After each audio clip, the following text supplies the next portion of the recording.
2-all on serve here in the breaker on court 1. And they've gone 5-3 Tennessee on court 3. And now 3-2 as well. And no apology once you reach the breaker. That overhead's coming square for your chest, and I'm going to fist pump once I hit that winner from the Tennessee player. And again, Chris, those are the little things that just make me think college tennis is back. Oh, couldn't get there. 4-2 at the turn for Ole Miss here.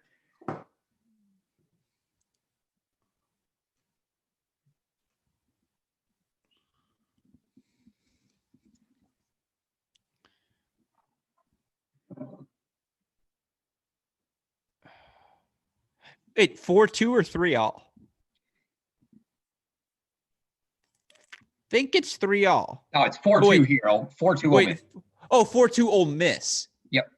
Oh, sorry. I heard 4-2 Tennessee for some reason. 4-2 I was like, Ole Miss here, and we're now 5-all on court 3. Okay, appreciate that. So again, the clarification and Westoff, in case you didn't hear that, 4-2 Ole Miss on court 1 here. Of course, after doubles ends, have a 5-minute break for all of you. We're going to replay that college contenders video for the Ohio State Buckeyes. You guys can get a little sneak peek of what's in store for you tomorrow. And then going to play the college contenders for our Baylor. Baylor going to kick off tomorrow morning against the University of Michigan. Feels pretty safe to say that is our primetime match of the first round. I mean, to get 2 potentially top 10 teams back. So at doubles, we're going to take about a 10-minute break. Yes, we may miss the opening game and a half of the singles action. Small break to get the coaches talk to these teams, but no warm-up anymore for these players. But of course, we will be back to cover the rest of this Tennessee Ole Miss dual match. Only 4 indoor courts in NC State, so we're going to be going 4 at a time. Ole Miss ends up coming from 5-3 down to take the breaker on court 3, 7-5. So 5 decision to Ole Miss. They take that breaker, but from 4-2 to 4-all here on court number 1, Tennessee back in this breaker against Ole Miss on serve here. This is what it's all about, folks.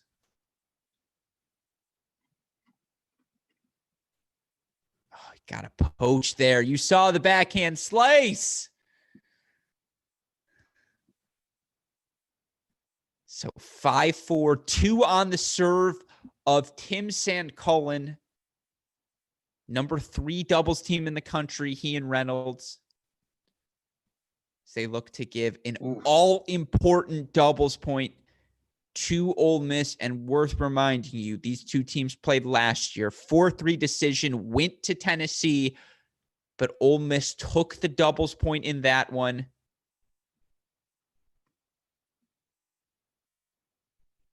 And they're 1 point away now, folks.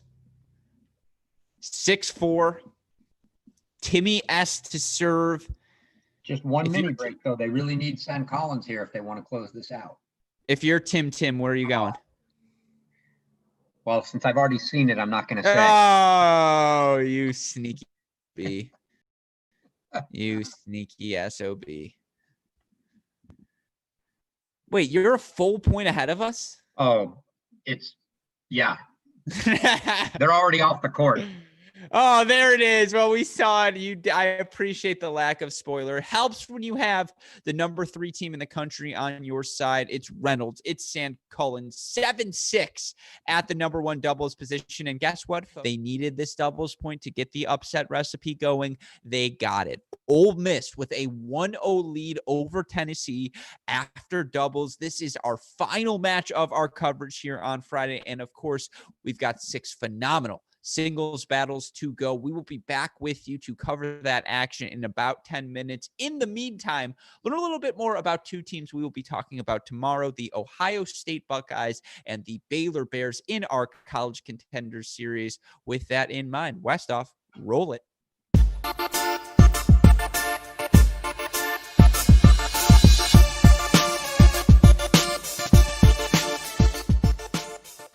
Coming in at number 4 in our Cracked Racquets preseason poll, the Ohio State Buckeyes. The Buckeyes bring everyone back from last year's squad and will look to begin 2021 as hot as they started the 2020 season. Ohio State fans saw plenty of potential in this team last year, as the Buckeyes were playing at as high of a level as any team in the country during the early parts of the 2020 season. They ripped off a ridiculous 13-match winning streak to kick off their 2020 campaign, including top 10 wins over teams like Texas, USC, Texas A&M, and Wake Forest. However, every one of those matches was played indoors, and as soon as OSU moved outside, the team dropped back-to-back duels against Georgia and Stanford. Head coach Ty Tucker's team should be elite as usual in 2021, but questions continue to linger about whether the team can successfully transition outside and make a serious run at an NCAA championship this spring. While the Big Ten trophy should certainly belong to Coach Tucker's squad once again in 2021, college tennis fans will need to stay tuned throughout the duration of the season to find out if this OSU team can reach its potential. Examining the roster. Even though Ohio State has a fairly youthful roster, the Buckeyes still have veterans that have seen and done it all in college tennis. Kyle Seelig is the elder statesman of the group, but John McNally, Tim Siebert, and Jacob Waridi are also all returning to Ohio State this season as seniors. It feels like Seelig has been at OSU for just about half his life, but the Pennsylvania native has improved tremendously throughout his career in Columbus and has become such a reliable presence in the lineup for Coach Tucker. McNally, who earned All-American honors in both singles and doubles last season, will once again need to rack up wins at the top of the lineup for the Buckeyes. James Trotter is the lone junior on the roster in 2021, and Big Game James will be an important piece of the puzzle this spring. Perhaps most important to the Buckeyes' national title hopes will be the growth of 2020 Freshman of the Year, Cannon Kingsley. Kingsley was a revelation during his first year on campus. The New York native carried a top 25 singles ranking all season long, and it would shock no one to see the 6'2" righty jump to the top of the Buckeyes lineup this season. The presence of veterans like James Trotter, Justin Boulez, and Robbie Cash is certain to help the Buckeyes this year, but perhaps even more exciting are the new freshmen on the Buckeyes roster. In J.J. Tracy, Ohio State receives the 2019 Easter Bowl finalist and a top 10 recruit in the 2020 class.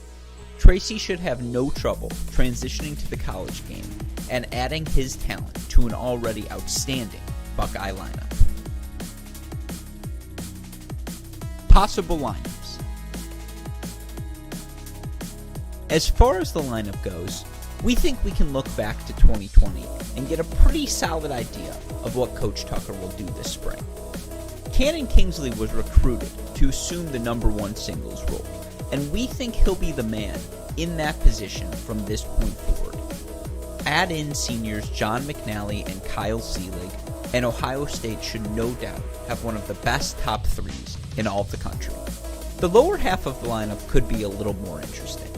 J.J. Tracy certainly has the talent to play number 4, but we're not sure he'll start there right away as a freshman. While he may assume that role by the end of the season, we think James Trotter, Justin Boulez, and Robbie Cash will all be fighting for starting time in the singles lineup.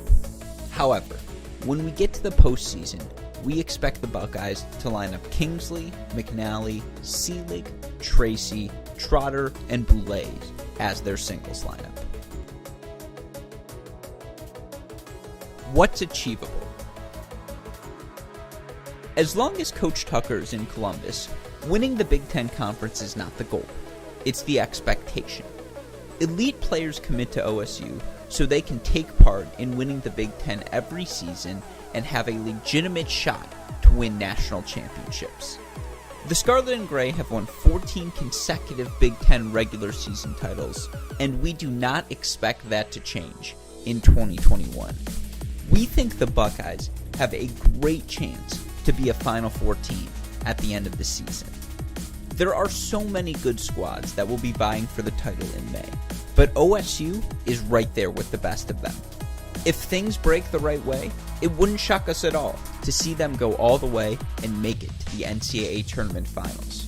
If things go wrong, we still think the Buckeyes, at worst, should make an NCAA quarterfinal this season. There are so many spectacular teams in this 2021 college tennis season. However, we believe Ohio State can be a Final Four contender and absolutely compete for the 2021 national title.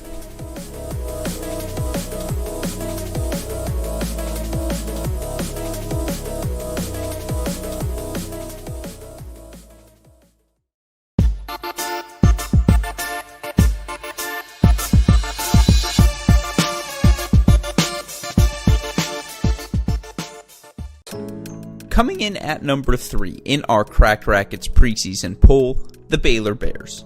There's no denying the Bears have gone through a bit of a transformation around their program over these past few months. Still, despite all of those changes, the team possesses all of the ingredients to both compete for and win a national championship in 2021. New head coach Michael Woodson is stepping up into the spotlight after taking over for the iconic Brian Boland, who resigned from his position back in July. Woodson appears to be up to the task and has a roster that is loaded with talent and immediately ready to win. Every contributor that saw action last season is back in Waco, and the addition of 3 other talented graduate transfers should propel the Bears to a deep postseason run in 2021. Examining the roster. When you look at this Baylor team heading into 2021, one thing stands out above all else. Boy, do they have depth. Between Ryan Dickerson, Konstantin Franzen, Matthias Soto, and Sven La, Coach Woodson brings back talented returners who have all seen action at the highest levels of the game. Fourth-year Matthias Soto might look small on the court, but he was ranked as high as 14 in singles and 23 in the ITA doubles rankings just last season. Fourth-year Sven La is widely regarded as one of the most talented players in the country and has reached the #1 doubles rankings at multiple points during his college career.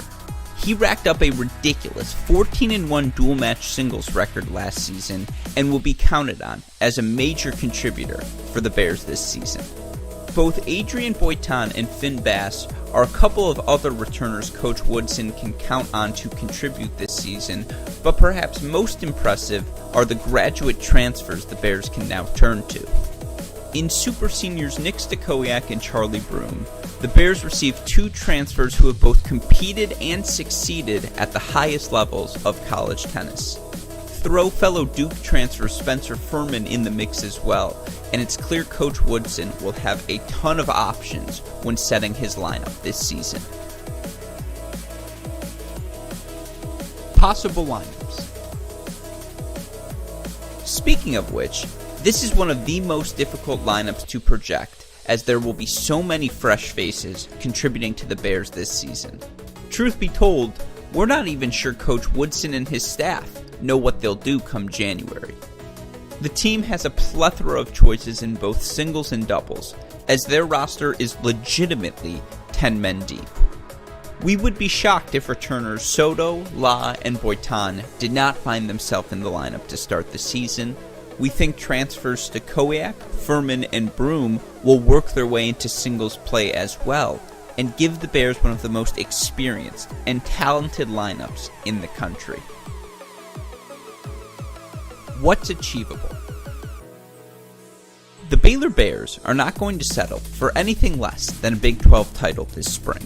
Stakowiak, Furman, and Broom decided to come to Waco for one reason, and that's to win some serious hardware.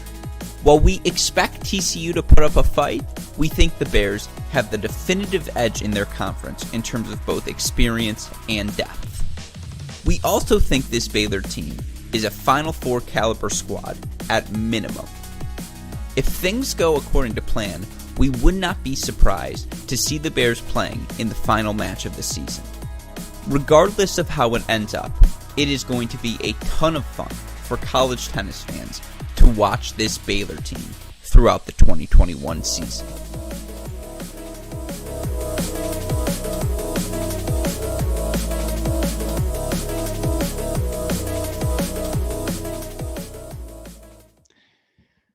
Welcome back, everyone, to our CR Redzone coverage of the 2021 ITA Kickoff weekend. Joining us on the call, as he does for every piece of college tennis cracked rackets content we do, you know him as the forefather of the college tennis ranks formula, predictions never far from the listed UTR games to root for the Liberty Flames, and a man who, if closely can be caught eating on camera. It's Chris Hallios. Chris, we are now 3 matches into our day, 4-0 victories for OSU and UVA in Columbus, a 4-2 victory from NC State. Of course, we've got a 2-all dramatic battle going on in Austin between Florida and Arizona. Here, 2 tiebreakers to decide a doubles point that goes in favor of Ole Miss. Exactly what you want from your kickoff weekend. You can't hear him because he's on mute. So I'd also a man can mute Chris Hallios. Yeah. Chris, Can't yes, figure out can how you to hear get me? off mute. Yeah. No, this is exactly what we wanted to see. Setting up to be a tight match. Had Tennessee gotten that doubles point, I would have expected maybe a little easier work from them. I can't help but smile. I'm assuming that's Toby Hansen on the cart, but it's just cracking me up every time I see him roll across. Yeah, this is setting up to be a tight match. Definitely going to be a good one to watch. Mm-hmm. And for all of you watching at home, we will correct this if it's wrong, but we are assuming that NC State is doing the same thing they did this morning. They're the same. Same. So to quickly restate, that's 4 singles. Number 1 singles is on stream number 3. Number 2 singles is on stream number 2. Number 3 singles is on stream number 4. And number 4 singles is on stream number 1. So yes, that's a little bit backwards. We apologize for that, but we will keep track of all the information going on as it unfolds. And in front of us right now on your screen on stream number 3 is the number 1 matchup, and probably, I don't know, again, anytime you get 2 top 75 players on the court, it's a pretty happy day if you're a college tennis fan, as we have number 24, Adam Walton, taking on number 62, Tim Sandcullen. Chris, there are no secrets between these 2 teams. There are no secrets between these 2 players. What can we expect from our top court here in this one? Yeah, both of these guys are a lot of fun to watch. If you're a person that likes the one-handed backhand, the Sandcullen one-hander is just beautiful to watch. Walton, a little more steady, if you will. He'll probably be able to find some vulnerabilities in Tim, but it's certainly a match that you would favor Adam Walton in. But yeah, like you said, they both know each other really well at this point. They've been there for a number of years. Sandcullen in his 5th now. This should be a very entertaining match, and I would expect a lot of these long rallies. Mm-hmm. And there's that Sandcullen backhand that I was just talking about. No, it is a thing of beauty, absolutely. And again, I want to run through lineups for all watching on the stream today. At the number 1 singles position, you can see it's going and Cullen taking on Walton. By the way, this is a stupid thing, but in case you are curious, Tennessee in the white and orange on the far side of your screen. It's going to be Ole Miss wearing the gray on the near side of your screen. Finn Reynolds at the number 2 singles position for Ole Miss, taking on Johannes Monday. I believe Monday is the only freshman, and you can correct me if I'm wrong, in the Tennessee lineup here today. At the number 3 singles position, it's going to be Slavic. Ole Miss taking on Prata. Tennessee, it's going to be Junk. Ole Miss taking on Hussey. Tennessee at 4. It's going to be Hallquist Lithin of Ole Miss taking on Windeman at 5, and it's going to be Contender of Ole Miss taking on Rogers for Tennessee at 6. Makes me a little bit sad, Chris. Fun fact for all of you Tennessee fans out there, and this is something I meant to mention in our Patreon podcast preview of this match, Chris, and if any of you wanted to hear that or any of our Patreon content to support what we're doing here at Cracked Racquets, go to crackrackets.com. You can find the links for all of that on there, as well as the links to the beautiful hat you see me wearing here on the stream. Coy Simon, who's on the bench for the Tennessee Volunteers, very, very sad that we're not going to get to see him play today. But do you know, Chris, he has 2 forehands for his ground strokes, hits both the lefty and righty forehand, can also serve with both hands. He might be my most interesting player in the country. Oh, a little reminiscent maybe of the JT Nishimura, double-handed from both sides. I've not seen Simon play. Does he hit a one-hander from both sides? Well, I was going to say, only it's exclusively one-handed forehands as opposed to Nishimura, who is exclusively 2 hands. And then the funniest part, Chris, is he hits backhand slices on the lefty side. Instead of hitting a lefty forehand slice, yet he primarily serves with his left hand.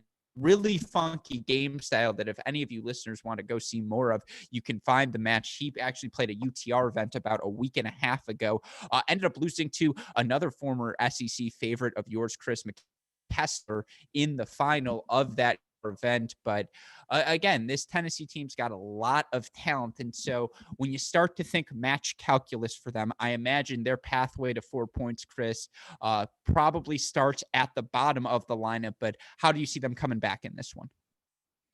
Yeah, I think for Tennessee, certainly they're looking to Adam Walton to get them going on the board at number 1. With the first 4 matches only being the first 4 on, I like Tennessee at 5 and 6, but they don't even get on. So let's just start with the first 4 that will get on. You like Tennessee at 1. I like Tennessee at 4 with Giles Hussey over Simon Junk. And I think some really good matches at 2 and 3. I haven't seen a lot of Johannes Monday yet, seen a fair amount of Finn Reynolds before. So I expect a good battle there and always enjoy a good lefty on lefty battle. And then between Slavic and Prada, I didn't get to see much of Slavic last year and have seen Prada. So I think I expect another good battle there. But I think Tennessee's certainly got a hope to be getting, 1 and 4. And if they can then just split, 2 of the matches at 2 and 3, they go 3-2 into 5 and 6, which is a good spot for them. They're not even out there. I would say they're slight favorites, even if they're down 3-2 going into 5 and 6. But if they can get 3 of the 4 first singles matches, that's looking pretty good for Tennessee. Well, the last match both of these teams played, technically Tennessee played Austin Peay the same day, but these teams played on March 8th of 2020, right before the cancellation. I've mentioned this. It was Ole Miss taking the doubles point, then also getting wins from the 1 and 3 doubles positions. Now, on that occasion, Tennessee got straight set wins from Walton, Prada, and Lindemann over San Cullen, Soren Hine, and Reynolds, respectively, in straight sets. They got their 4th win, a straight set variety from Hussey over Junk. In that occasion, Ole Miss got wins from Slavic and Engelhardt at 4 and 6 in straight sets. So there were no 3-set battles even in that matchup when they played last season. But again, it's a new year. It's a new team. This is a neutral site match indoors. Obviously, if you're Ole Miss, you're trying to avoid that repeat performance of 4 straight set losses. And so let's flip the question now. You take the doubles point. That was obviously step number 1. Give me the match calculus for the Rebels. Yeah, I think for Ole Miss, the same thing we said beforehand, and that is, one's going to be a tough spot. They're capable there, but it's going to be tough to knock off Adam Walton. So I think you've got to look at 2, where it's Johannes Monday as a freshman. They've not seen him really. They don't know, a lot about what they're going to get out of against him. So I think that if you're Ole Miss, you have to say we need Finn Reynolds to beat Monday at 2, and they probably need Slavic to beat Prada at 3, and then again find something from 4 through 6. I don't think it'll be Junk beating Hussey. I don't think it'll be Lithin beating Wiedemann. So So maybe their best shot is the freshman Cadnow against Rogers. Like I said, Tennessee's just really deep. They're going to be favored in these matches down low, but there's nothing to say you can't find 1 out of 3, and that's what they're going to have to hope for. They really need, I think, 2, 3, and find one of the other matches down low. Still going to be a tough task. I still favor Tennessee.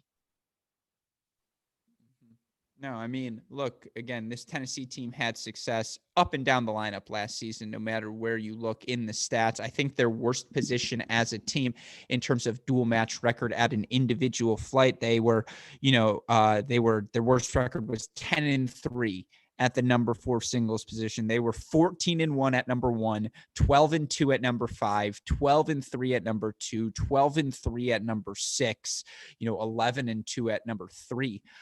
This team is really, really deep and really, really good at singles. And so again, if you are head coach Chris Woodruff, you are looking at the first 25 minutes, you're looking at the doubles point, you're telling your team in between the doubles and singles, you got to let that one go. We've literally beaten this team in this exact situation before.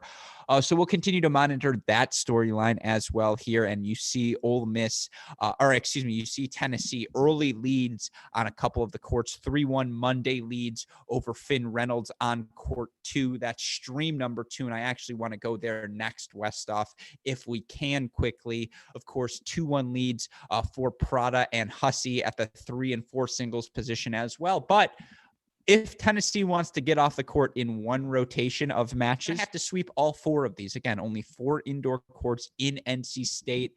If you're Ole Miss, that's the recipe. That's the story. Just stay alive till the second wave of matches, right? Because we saw in that NC State match, things can tighten up really quickly. So I want to go to stream 2 to watch Reynolds and Monday at the number 2 singles position. But curious your thoughts there. Again, if you're Ole Miss, right? It's stay alive until that second rotation.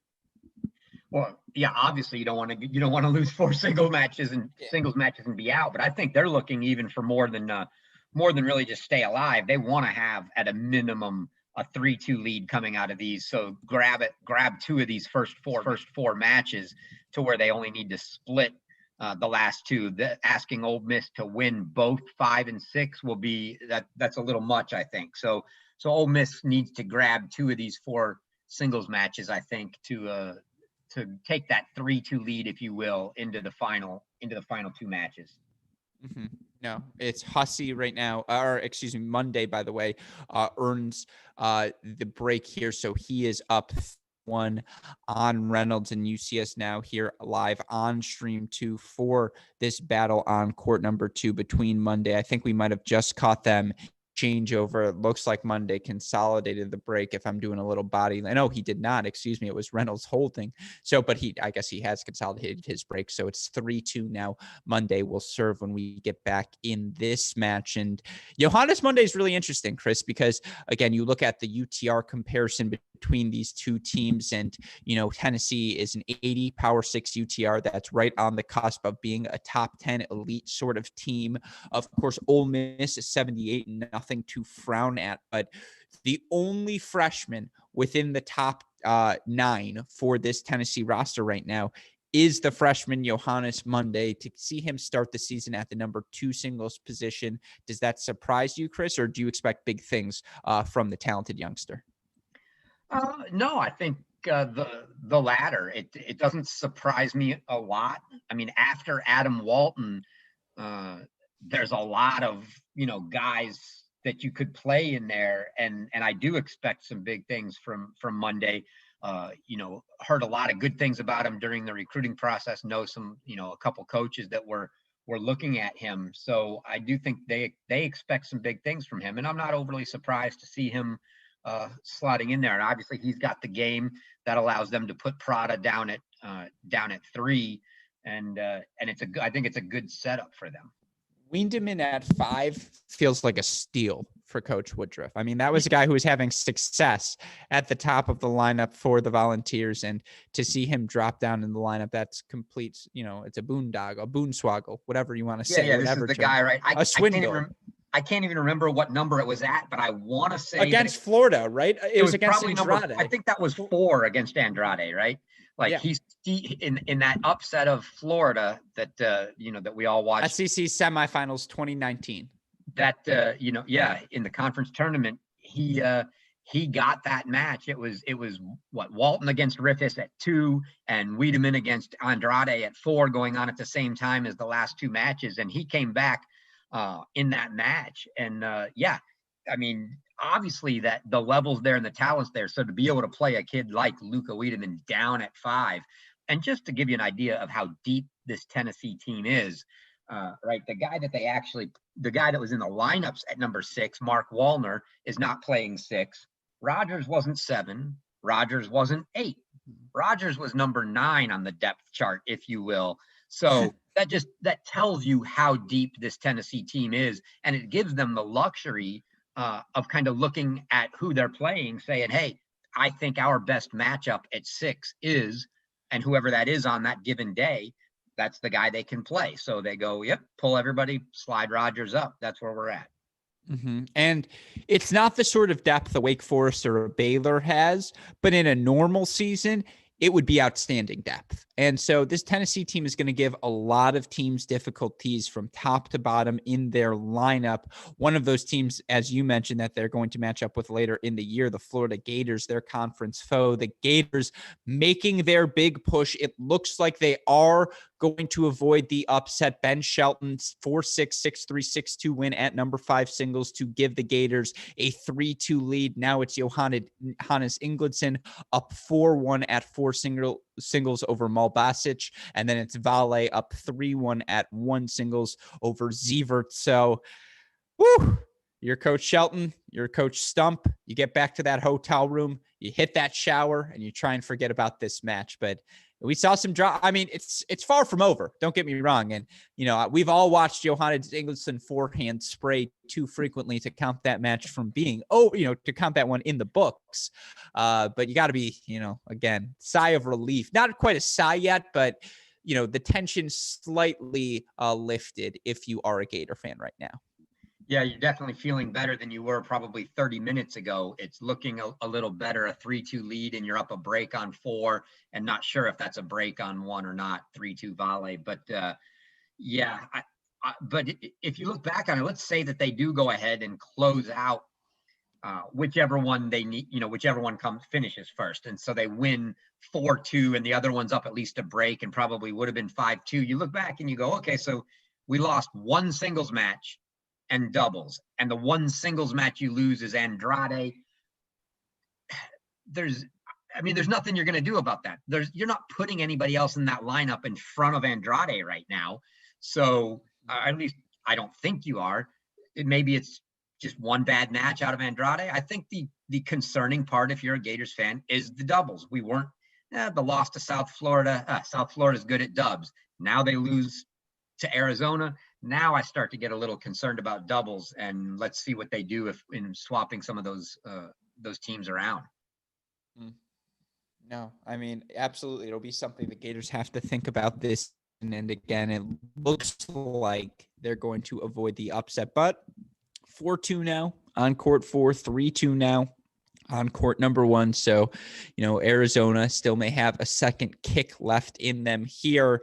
Tennessee making their move thus far in the opening matches. They lead by a score of 4-1 on court number 4, 3-2 leads on court 2 and 3. It's San Cullen up 4-2 on Walton at the number 1 singles position. If you're Ole Miss, you absolutely love to see that, because you're thinking to yourselves that might be the place where we could get our 1 steal today is from a guy like San Cullen. But Chris, you got to love an all lefty battle here at the number 2 position. And I have to say, my first time watching Monday, I like the decisiveness. I like the way he attacks.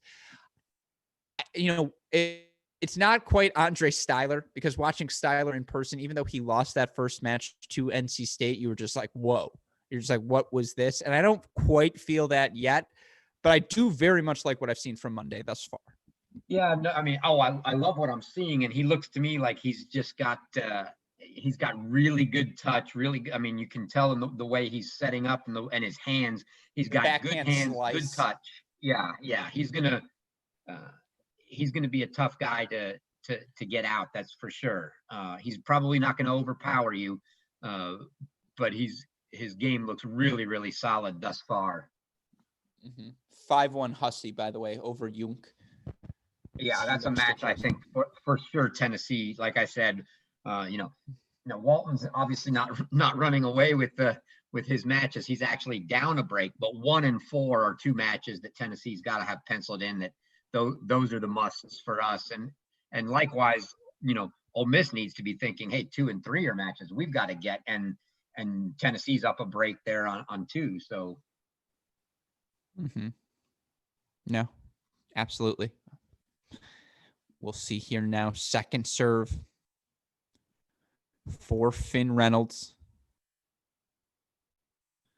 Goes into the net. It's so crazy, Chris. Reynolds now one of the veterans of college tennis. I remember that 2018 NCAA tournament where Ole Miss made the round of 16. They played a really fun match late into the night, ended up losing to the Florida Gators. But to see Reynolds and St. Cullen as seniors now, to see this Finn Reynolds, who I feel like as a freshman was explosive, to say the least, a vibrant personality on court. And it's just, that's one of the things you so miss about being in person for these matches, right? Is getting to hear a Finn Reynolds explode to the sound of the crowd. Yeah, and I'm trying to remember. I mean, we were standing there watching that match because I think we were going on right after that. Either that or it was the match after us. I think it might have been the match after us. But that came down, if I remember, to 6. And was it not Reynolds that was playing Kessler in that match at 6? It was. That's what I'm saying. I believe it was. Yeah, I think that was that match at 6. That was just, Finn Reynolds, a very vocal, emotional guy. Just a lot of fun to watch.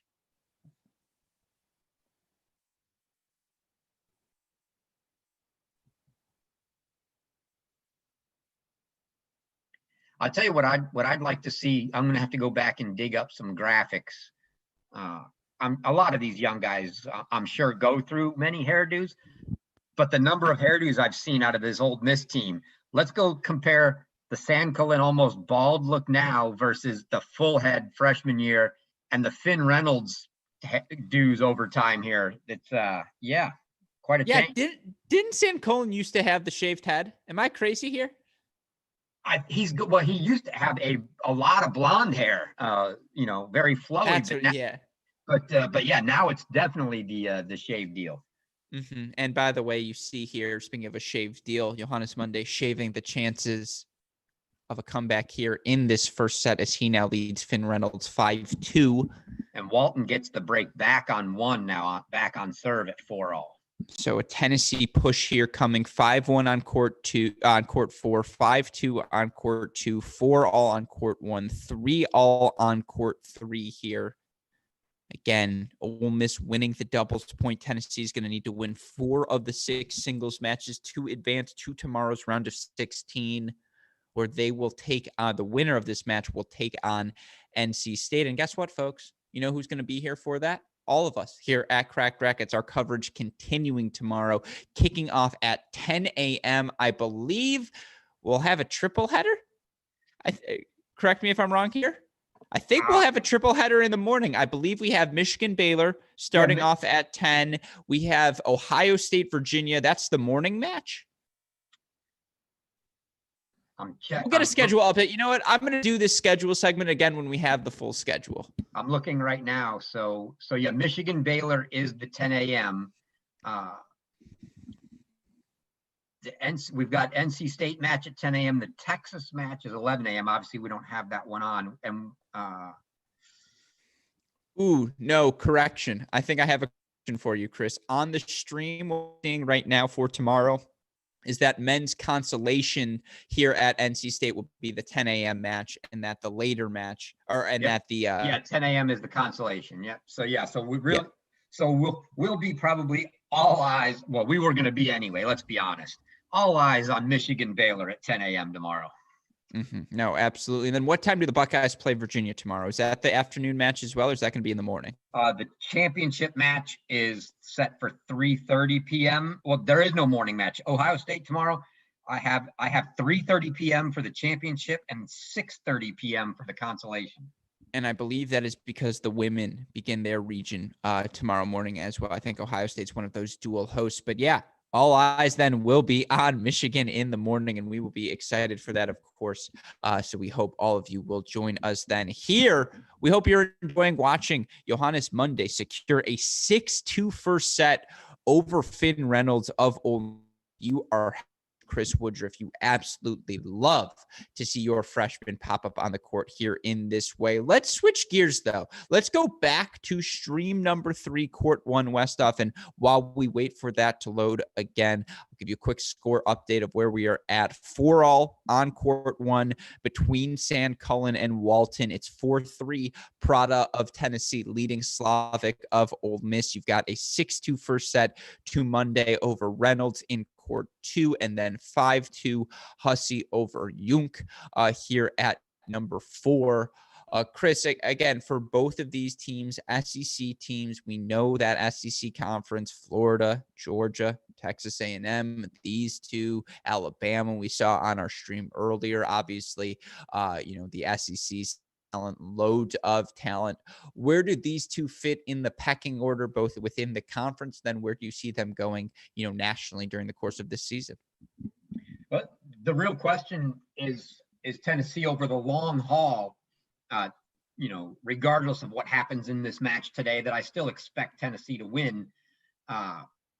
Over the long haul, Tennessee will be, in all likelihood, the higher ranked team with more wins. The real question for them is, to your first question, where do they fit SEC wise? You've kind of got penciled in that you've got Florida, A&M, Georgia, and now the question is, does Tennessee put themselves right in the middle of that mix, or are they just a hair down? I think they're very capable of being right in the middle of that mix, and honestly, I think that's where they will be. I think it's going to be a 4-team race with Florida, Georgia, A&M, and Tennessee. And then there's another tier after that that's going to include schools like Kentucky, like Ole Miss, like Mississippi State, that are just going to be that next tier down. But those 4 teams, I think, will be battling for that conference title. And all 4 of them are probably top 15 teams. And you're going to have 4 SEC schools in the top 15. So if I set the over-under at 4.5 for SEC host schools if it's 3.5, you're taking the over. If I said 4.5 NCAA tournament, you taking the over or the under? So 3.5, I take the over. 4.5, 4.5, I'll take the under. I think it's four hosts for the round of 16, or the round. The first and second rounds, excuse me. Yeah. No, of course. And the big question for Tennessee, again, do they have the strength up top to compete with the likes of the A&Ms, the Floridas, the Georgias of the world? It's a question that remains to be answered here throughout the course of this season. Now you see here on court number 3, it's Adam Walton, court number 3, stream number 3, court number 1. It's Adam Walton now 5-4. He'll lead over San Cullen. Big Tennessee push here as they got a 6-2 set from Hussey. 5-3 lead now for Prada at the number 3 singles position. So again, we see Tennessee making their move. I talked about Florida making their move, Chris. Here comes Arizona. Not that this match is over yet, but 3-4. I believe they are now back on serve, or maybe Valle is serving.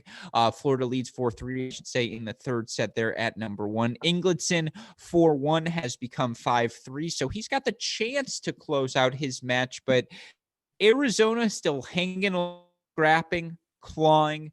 They have pushed this Florida team to the brink, and so you talk about, who do you feel better about through the first match of getting to see them play? Even though Tennessee dropped that doubles point to Ole Miss, 2-7-6 tiebreakers. Okay, the tiebreakers didn't go their way. Certainly, Florida is vulnerable. You see the way Tennessee would match up at the bottom of the lineup with a Texas A&M, and then Georgia. It's all a toss-up. That was a 4-3 match last season.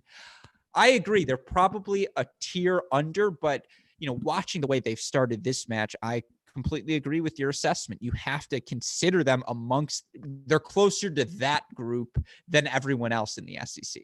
Yeah, absolutely. It's just, I totally agree there. The question is, can they solidly be in there? And I think if you're a Tennessee fan, you're really liking, okay, hey, we're one set in, so don't get too carried away, but you really like what you see here because a big key is going to be what can Johannes Monday do for you at two singles. If he is the real deal for them at two singles, all of a sudden that's a new level for this team, because we already know like 1 and 4 through 6, they're super solid. It's 2-3 when you start trying to match up with the North Carolinas, the USCs, the Wakes, the Baylors of the world.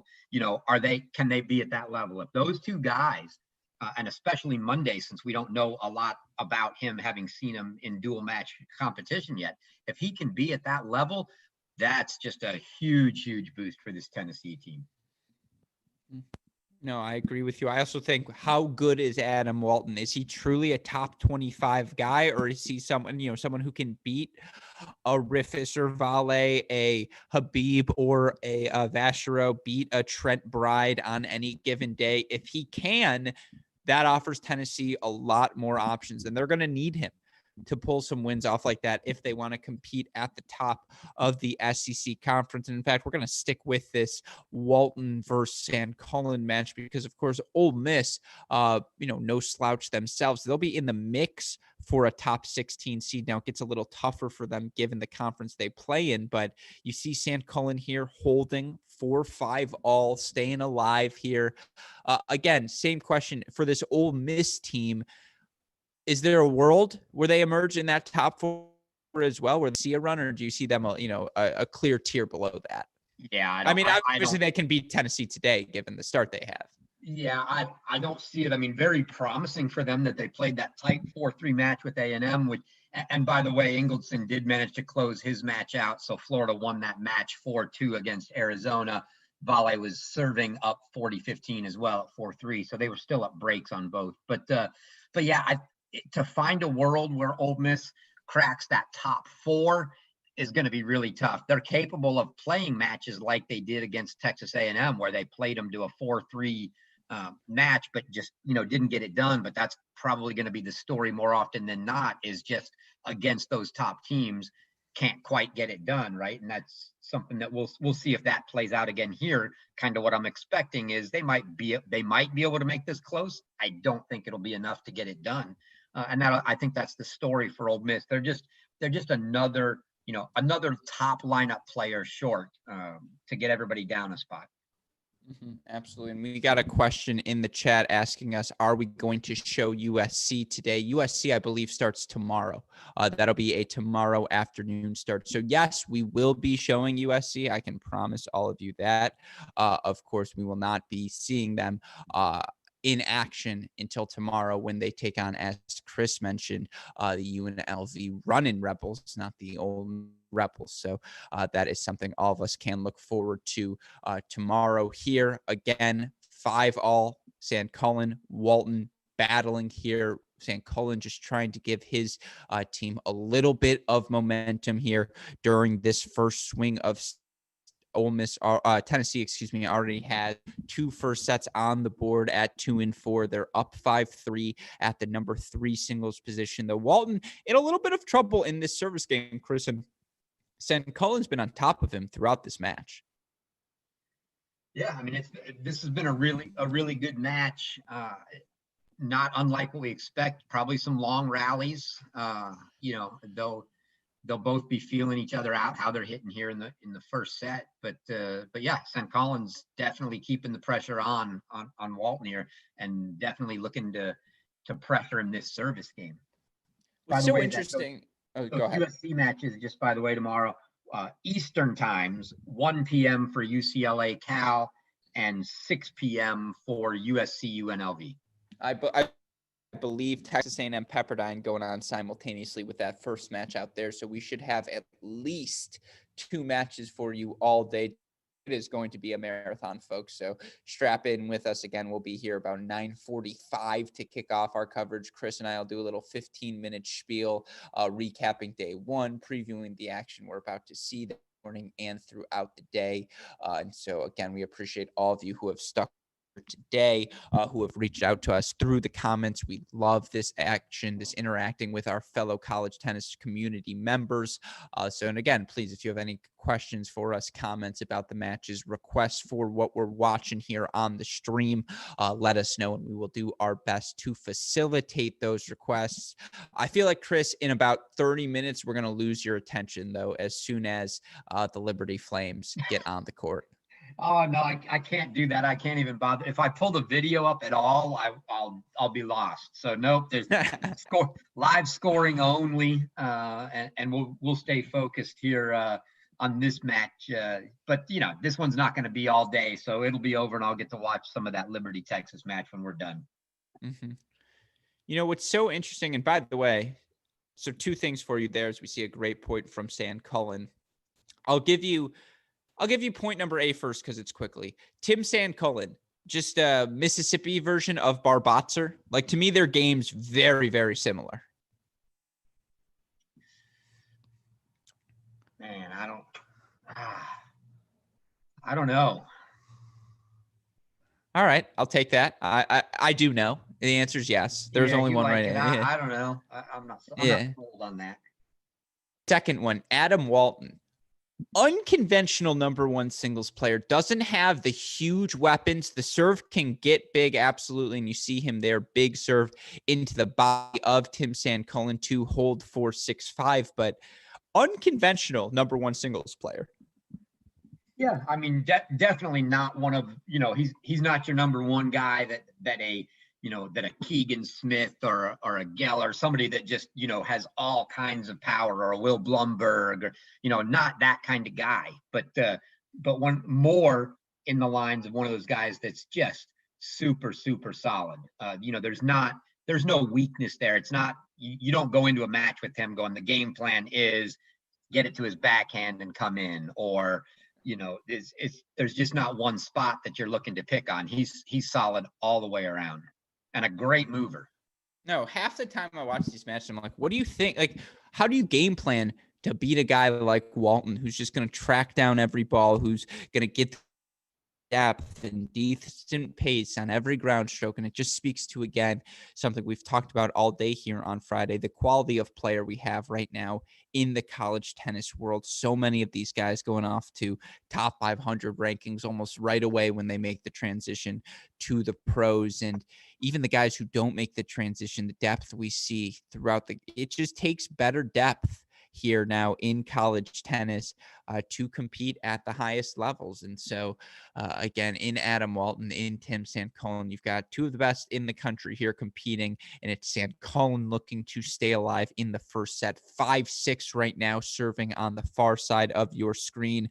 Worth noting, Prada broken while serving the set, or at least maybe for the set. It's 5-4 Prada over Slavic. Also worth noting, Johannes Monday, a quick 2-love break lead in the second set over Finn Reynolds. We'll keep you updated on all of that action. We'll actually head over to stream number 4, court number 3, as soon as we are done with set number 1 here on this court. And again, for now, though, let's lock in a little San Cullen Walton action.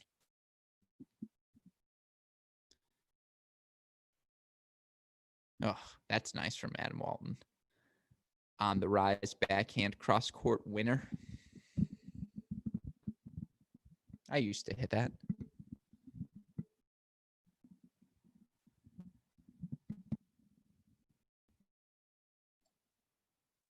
Had to mute the laughter on that one. You really didn't have to. I wish our guests could have heard it. I saw his face. He did laugh. Just so everyone at home knows. Let's be clear. I made him laugh.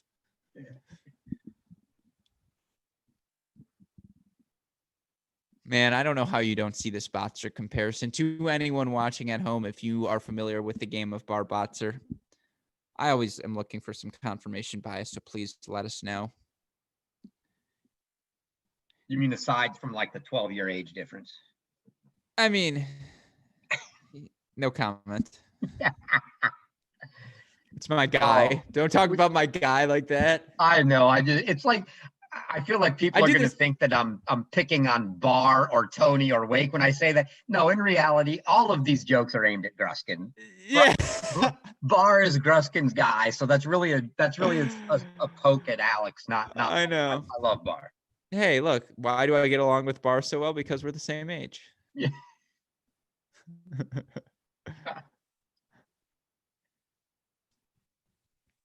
Yeah, you watch Walton here. I mean, you pointed it out. No huge weapons, but how do you ask the question? How do you game plan against that? And that's the thing is really, if you expect to beat Adam Walton, you just got to be the better player because you're not going to hit balls at him and hope he's not one of these big hitters that you just hope he misses.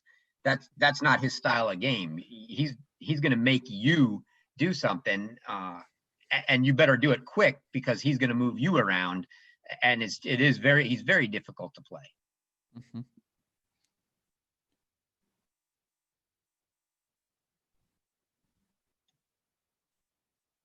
And forehand sails long, forehand Cullen. And now it's Walton, I believe. Couple of set points here. Put set number 3 on the board for the Volunteers. Worth noting, Slavic able to turn things around. Now 5-ball at the 3 singles position on stream number 4. We're going to go now after this game. 30-40 double set point for Adam Walton. Well, that's an easy way to erase one of those set points. Excuse me, that was the deuce point. So that was the deuce point, yeah. So game Sand Cullen, we get a breaker here to decide set number 1 on the number 1 singles court in our highlight match of the afternoon. Wouldn't have it any other way, Chris. And so it's going to be Walton, Sand Cullen. Let's rock and roll. I wish we could figure out how to get Westoff up on the video because we're a good 30 seconds behind. Just get Westoff in the chair as the chair umpire. Yeah. And then just control the stream from there and be like, guys, you got to wait. It's behind the stream. I guess I can just look really smart and start calling the serves here, right? You really could. I think Walton's going to go flat to ace. Yeah. Yeah. Wow, Chris, you know his game really well. Yeah. Oh, look now, St. Cullen's going to default here. I just think he's going to have a hissy fit after this point. What? Yeah. It's just gone. Yeah, big couple, a big. This is a big point for Ole Miss right now because they've already dropped the 2 first sets that are done, and you've got a breaker here and Prada Slavic at 6-5 Prada in the other match. Should they, if they drop 4 first sets, that's a big hole to climb out of, even with the doubles point. So, in my culture, we say that's nishgit, or not very good. So a big breaker here. I believe Walton's up 3-0 right now in that breaker.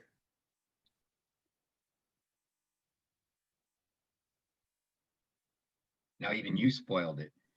No, that was because I looked at the score, not because my stream is caught up with where we're at. I just clicked over to the scoreboard. And by the way, shout out to the score operators using the second set area at tiebreak update. Just good, clean living. So 3-love now.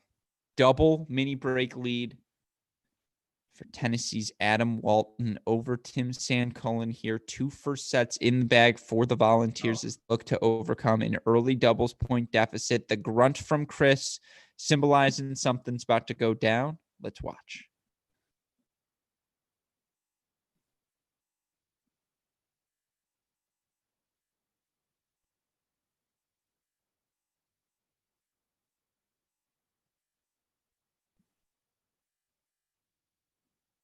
Did he call it in? He called that in. I would assume so. It was a fist pump from San Colin, so I'm assuming that was good. Yeah, and it was good.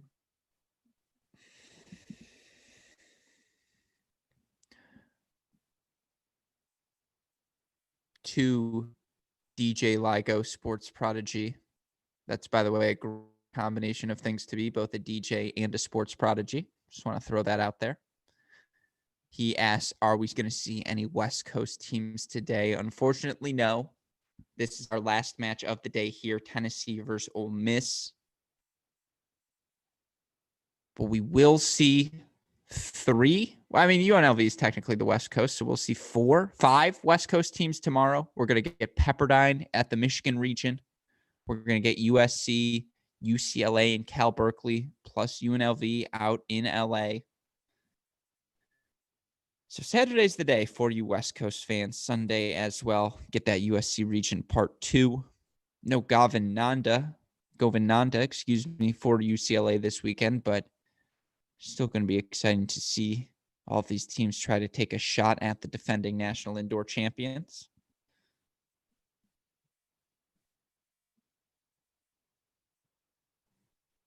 Somewhere Coach Macy is going to be angry at me that I didn't refer to them also as the preseason number 1 via the ITA rankings. They've got the number 1 singles player. They've got the number 1 doubles player.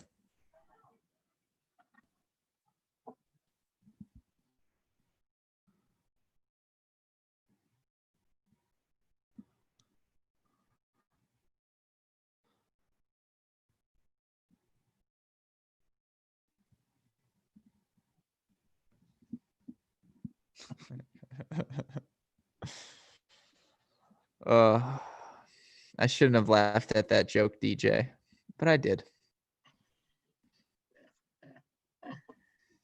7 hours on a stream. I'll laugh at anything.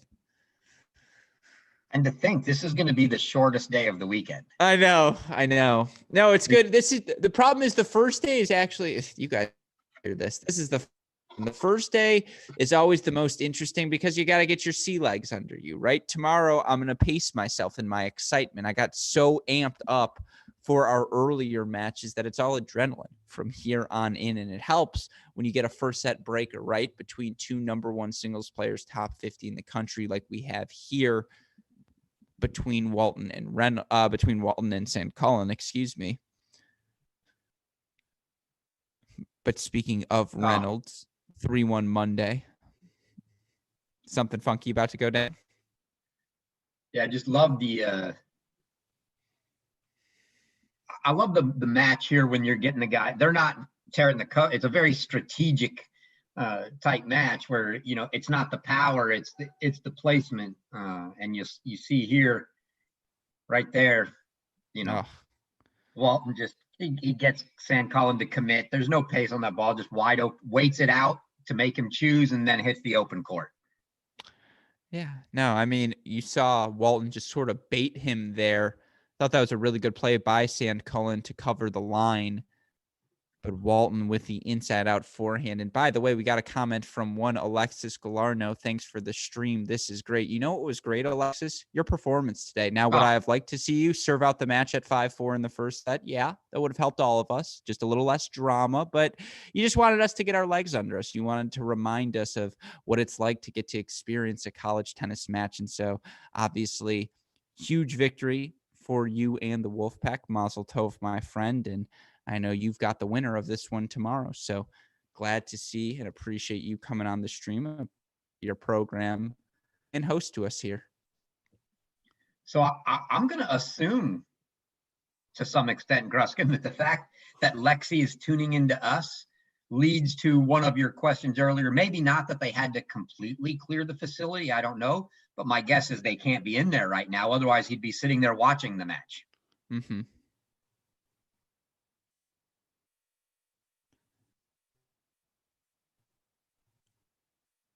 But that would be that was a question we had, Lexi. So if you're listening, maybe you can answer for us. Did you guys have to clear the facility before Tennessee and Ole Miss could even come in, or were they already kind of in there on the, you know, either in the locker rooms or in a warm-up area somewhere getting ready, or were they outside and truly waiting for you guys to leave before they could get in? Oh, that's a beautiful +1 ball from San Cullen. No, you see that little NC State S there to the left of your screen, Chris, on that court. That's actually a little hole that opens up and Coach Spencer's head pops out every 5 minutes. So just be on the lookout. He's like a groundhog in this facility, just so he can watch all of the matches. But no, again, it's just great to get to see these NC State courts. They look beautiful. And it's been a really fun day of tennis. Well, we have to say, you know, unfortunate there for Ole Miss if you're the Ole Miss fans, but Tennessee now all 4 first sets. So it's looking like a tough uphill battle now. And Ole Miss. apologies. We'll be on top of the score updates more as we move forward. 7-5 breaker go of Walton over Tim Sandcullen. And yes, much like Chris mentioned, 4 first sets now for the Volunteers, very similar to what we saw in our first match this morning with NC State and Alabama. You'll recall in that one, NC State did build a 3-0 lead. Of course, unfortunately for them, they ended up dropping matches at the 2 and 3 singles position, but still able to get out relatively unscathed. If you're Ole Miss here, you need to make that same push that Alabama did, though, right? We saw 20 minutes there between. Sorry, I have a text I have to read for you momentarily, Chris. We had a 20-minute push there from Alabama in that match where they flipped things at the number 2 and 3 singles positions, and were able to make a move against the Wolfpack. What courts, if that's going to happen, do you expect it to come from this Ole Miss team? Yeah, I'm not sure where they're going to get it at this point. I think what I'd like is a little bit of the Giles Hussey Simon Yunk match. We haven't seen much of that yet, so let's get a look. Let's go to stream number 1, which is court number 4, and get a look in at the Giles Hussey. Giles Hussey was a transfer in last year or the year before, I think last year for Tennessee from, and off the top, it's either Georgia Southern or Georgia State. I can't, for the life of me, I won't swear to it, but no, don't swear. We're live. He came in as a transfer, and I'd like to get a good look there. Simon Yunk has been there at Ole Miss for a couple years, but Hussey up a set and a break here could be the first match off and the first point on the board for Tennessee. And I have a response, Chris, to your question. We had 2 responses, one from Alexis Galarno, one from NC State head coach Kyle Spencer. So again, hello to you both. Thank you for having us. From Coach Spencer, he said, yes, we had to clear the facility. Very strange situation.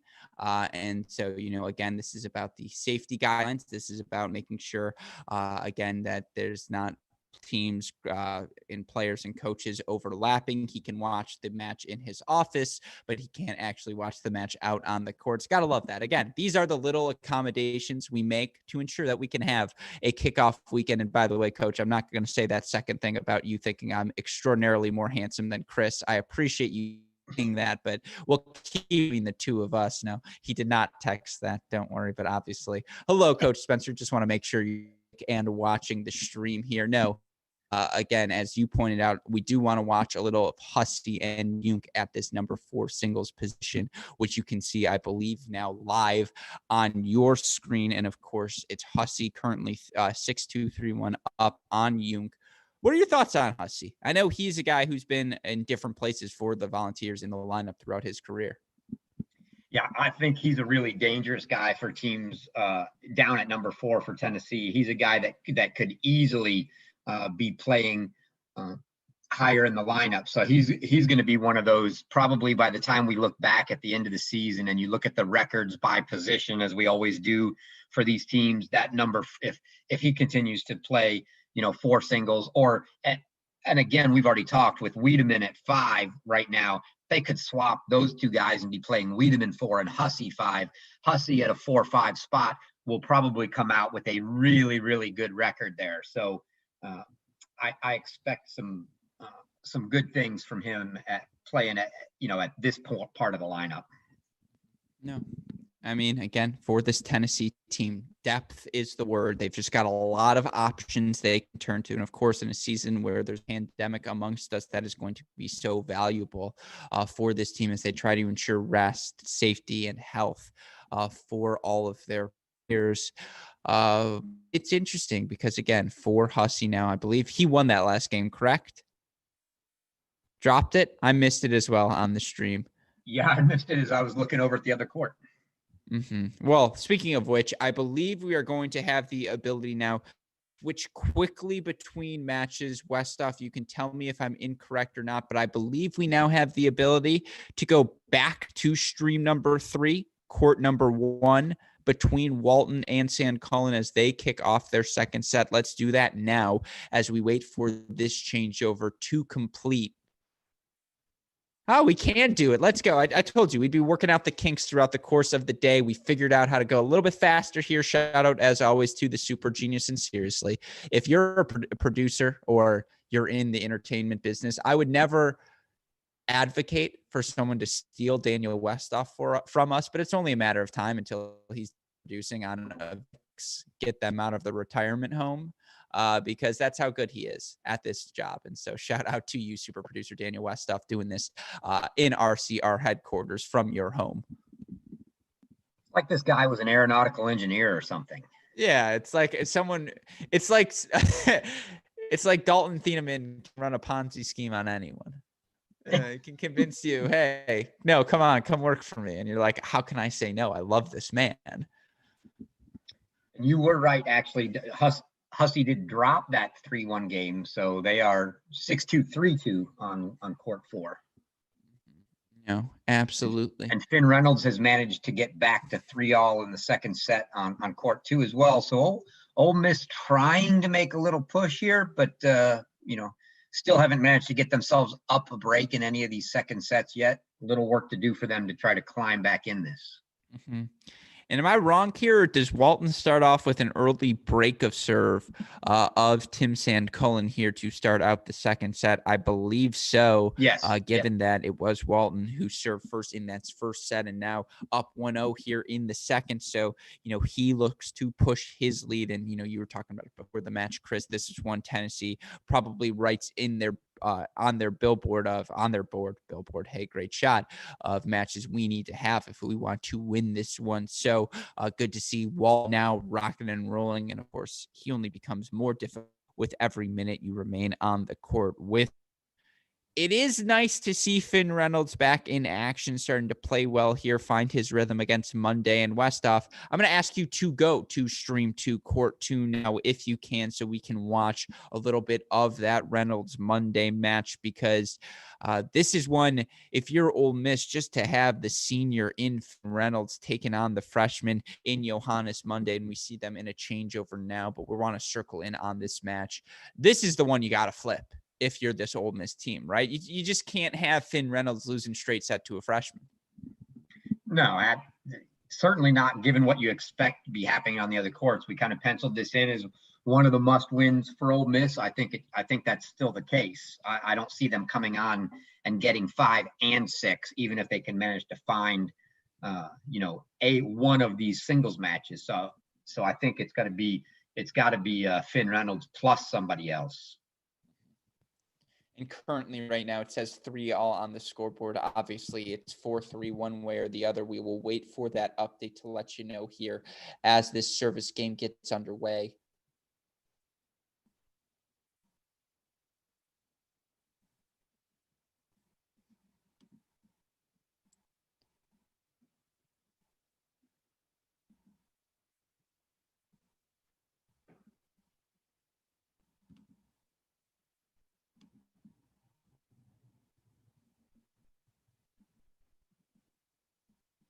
This is the same court that we looked at early in the morning that we both thought, it looks like it says 2-all on the scoreboard.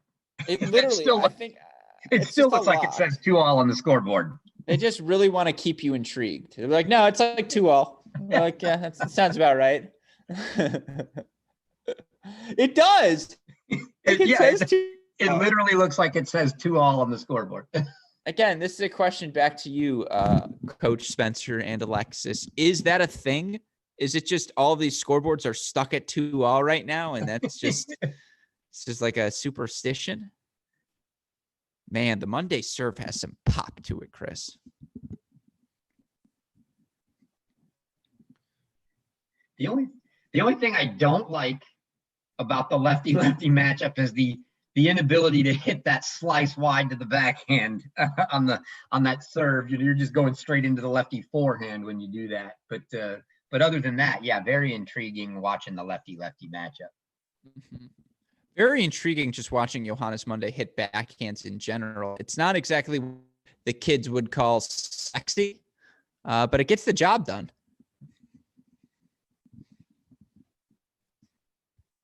Oh, like the one you're going to see. I keep forgetting I'm making reactions before it comes. I don't think I've ever been more jealous of the fact that you got to see a fun Johannes Monday backhand before I did. Oh, that is nice. A little scoop-de-doop there. Cross court from Johannes Monday gets the winner.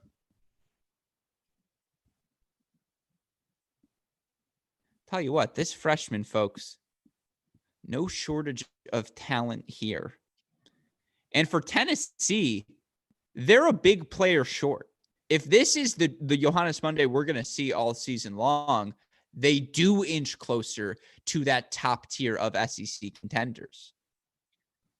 Yeah, and with that game there and Monday holds, obviously Reynolds had held the previous game before the changeover because the score is now 4-all. So still on serve in the second set here. 4-all, 2-all. It's the same. But let's, Chris, what do the Wise say? I didn't catch that, Alex. What? No, that's because I'm not a wise person. You know what the wise people say, right? Oh, well, I mean, but doesn't it have to be the third set? That's true. But we know a set doesn't really start until it's 4-all. Yeah. And then the match starts when it's 4-all in the third. Yeah. And then the duel matters when someone has 3 points. Yeah.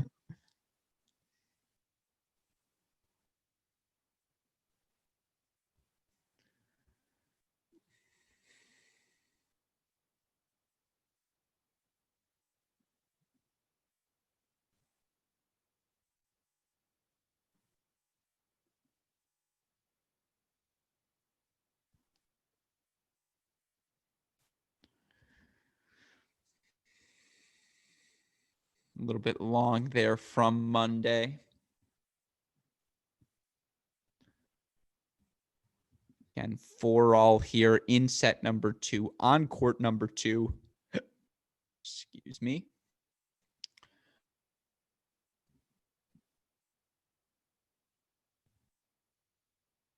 Hussey, by the way, gets the break back. So 6-2, 4-2. Tennessee now leads on court number 4, 7-5, 2-1. They're up on court 3 and then 7-6, 2-1 break of serve. They on court 1. So there is a world where they take these first 4 matches. Of course, again, we saw something similar in NC State, Alabama. Alabama was able to fight. Now for Ole Miss, they already have a point on the board in the bowl. It's a totally different ball game when you're 3-0. You lose 4 first sets, then it's kind of an F it attitude, right? Where you leave it all on the court. You see what happens at that point. Here, it's a lot of tough, close losses. So again, a Reynolds set here, Chris, would be so monumental for this Ole Miss team. Well, it's almost mandatory. They've got to find something here, and it's just to obviously latch onto. Yeah, it's obviously the closest spot they are right now. They're trailing in every other second set after having dropped the first, and this one, is going to finish before any of the others. So yeah, barring going to a breaker and something else finishing quick, this likely to be the second set to finish. They really need to get Reynolds to keep things going and grab a set. I am very much a fan. You know who it reminds me of? It took me a second. I had to put the pieces together for Johannes Monday. And for any of you viewers, this is my favorite part of the coverage, is making these comparisons. It's very Alex Knighty. Very Alex Knighty. So clearly we're watching the match with no audio. That's a good deep cut for the college tennis fans out there. That's good. That's funny. I like that. If you got that joke, you're part of our Cracked Racquets family. Yeah.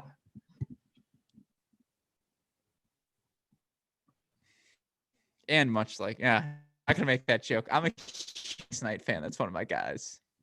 I was going to say much like Alex Knight, Saturday forehand error on Monday, but that would have been an uncalled for joke.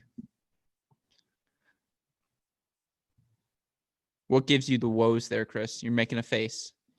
Yeah, Monday looks like he's doing what he can. He wants to finish this thing off here. He doesn't want to let it go. Just right down the line. That is very nice speed and good foot speed from the young freshman as well. They're covering the net, getting up to that ball, decisive down the line. Break point chances of them? It's either that or 40-30. Just, yeah, no, it was obviously 40-30. Indeed it was. I apologize. Trying to monitor a couple of matches across a couple of – it was indeed, and it's Finn Reynolds. Big hold. He'll have the chance to break freshman Johannes Monday to put a first set on the board for Ole Miss. But for now, it's all volunteers. And let's go, if we can, Westoff, back to stream, I believe, number 1, court number 4, where Giles Hussey leads 6-2, 4-3 over Simon Junk. Again, home stretch of this match here on this number 4 singles flight. And, Chris, again, this is where the leads, this is where the fact that we haven't played a college tennis match in 9 months will start to manifest itself, right? It's very easy to win a set of any match. It's even easy to take a 5-2 lead in that next set. The hardest thing to do in tennis and what makes it the sport it is, win that final point. And I have to say, this has been a back and forth affair. It's only a 1-break lead right now for Hussey. Yeah, and obviously he's got to hold twice if he does, if he doesn't break in the next game, but he's got to get 2 holds. And as you mentioned, that's not that's the toughest thing, is to get him when you have to have him. Of course, when you can land a first serve, Hussey not able to do so there. See what he's got, I'm imagining. Kick wide from the lefty. A lot of lefties in his battle today.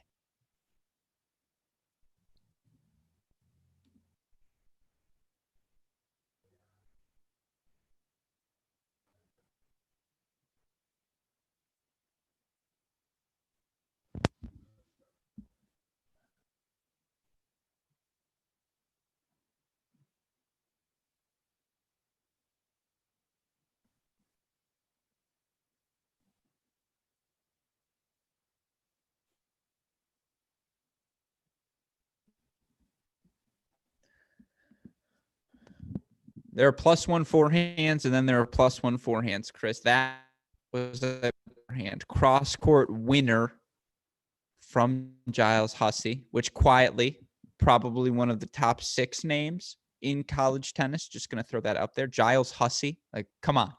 If I'm a tennis player, sign me up for that name now. So 15 all here.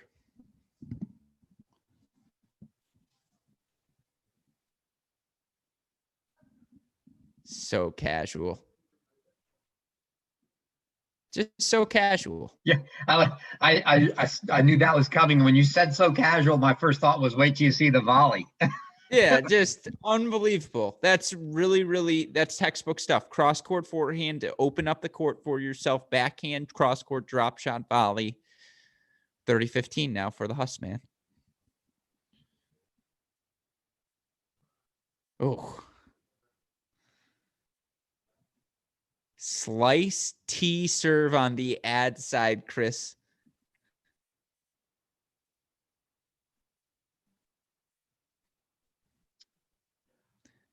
This is really so this is a dumb, I'm going to say it.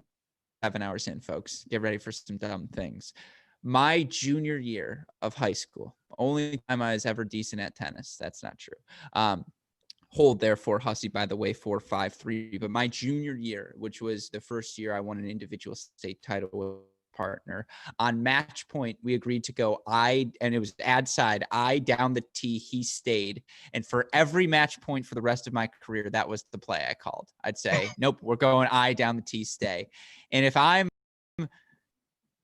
Giles Hussey here, I'm going down the tee with that slice serve on the ad side every time. That thing's a weapon. I cannot tell. You don't see many lefties hitting that slice tee bomb. And you said Ty Tucker superstitious. Hey, if it ain't broke, don't fix it. No, I would give Rothman, my doubles partner and Cracked Racquets co-host, this look. And he would go, I know. And I'd just be like, okay, well, if you know, then you know. And so Hey, that's chemistry, man. If it ain't broke, don't fix it. That's a really nice dip down the line, 2-pass combo here from Hussey. Finish line in sight now, love 15. Reynolds still 5-4 lead at 2 singles. I assume you're monitoring that, Chris. You'll let us know if anything changes. Yep. 3-2 Walton, 3-2 Prada at courts 1 and 4. Again, 5-3 here for Giles Hussey as he looked to put point number 2 on the board for Tennessee. Hate to say it. Looks like his opponent has lost the thread a bit. Finn Reynolds lets out the Finn Reynolds roar that we're used to seeing as he gets a ball at the net to put away and take that second set, and they've now split on court 2. You thought we were getting out of here by 6 p.m., folks? No. Where would the fun in that be?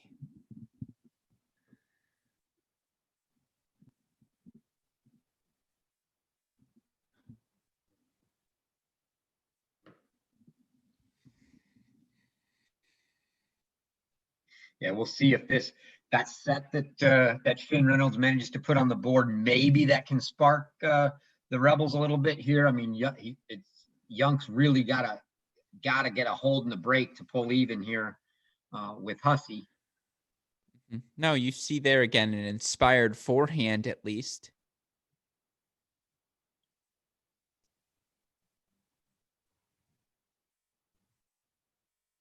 So now 15-30.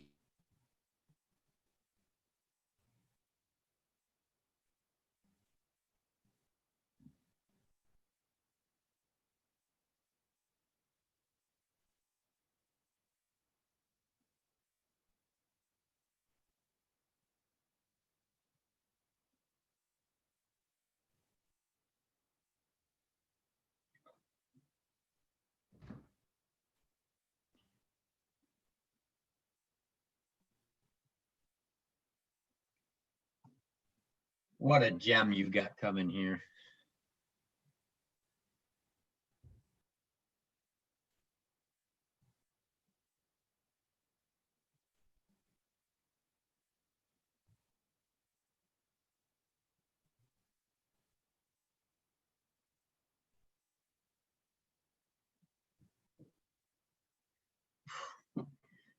Hussey was out of that point 2 or 3 times and just kept getting everything back.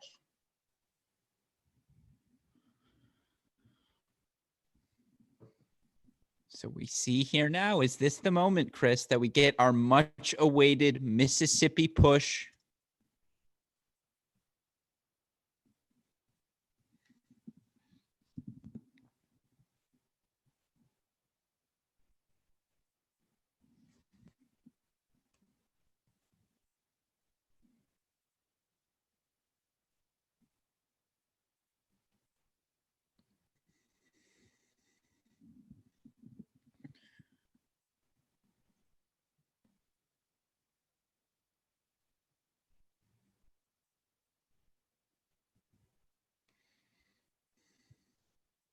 Oh, the bump lob tweener. Oh, bump lob back. That's so boring.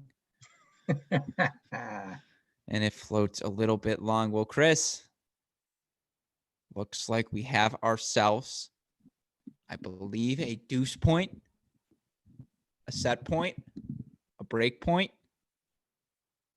and a match point. Am I wrong? Might be wrong.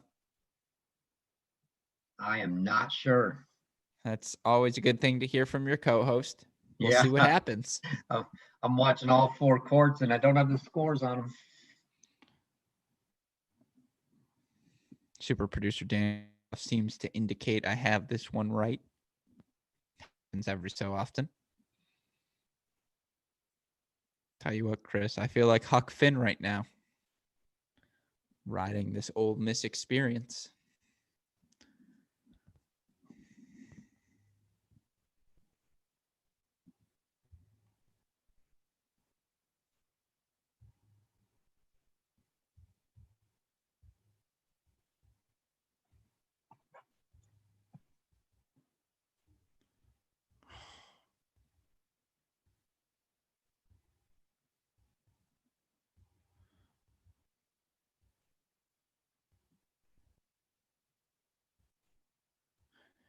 That's incredible stuff from Simon Junk there. He holds, stays alive, 5-4 now. Giles Hussey will look to serve for this match. Finn Reynolds holds to kick off the third set at number 2 singles, so he leads 1-0 there now. Sand Cullen gets the break back from Walton. 3-all on court 1. 3-all in the second set on court 3 between Slavic and Prata. We said it, folks. There's always a push, and it looks like we've hit that hour. They look to stay alive, prevent Tennessee from even getting on the board yet. We'll stick with Hussey and Junk through the end of this service game. After that, where do you want to go, Chris? You want to go to court 4, watch a little Slavic Prada? We haven't seen much of that yet. You want to go back to San Cullen Walton? We'll figure that out as we go. If any of you have any recommendations, let us know. But yeah, things tightening up.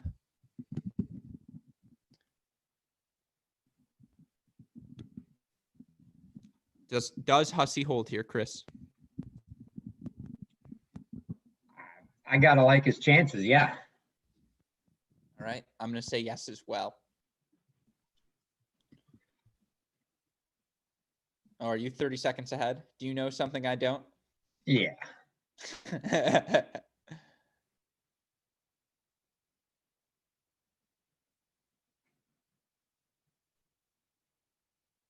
Oh. Yes. That sort of drop volley does create that sort of face when you miss that in the net. Just put it away. Be decisive. Yeah, right after you asked me, he's going to hold, and he's coming to the net and puts it straight in. Maybe the funniest thing my dad did was once we were watching tennis and someone did that.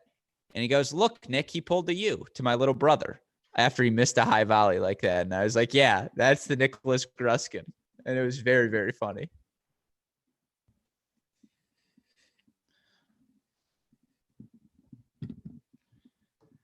So now 15-all after the big serve from Hussey. And look for the sliced tee here.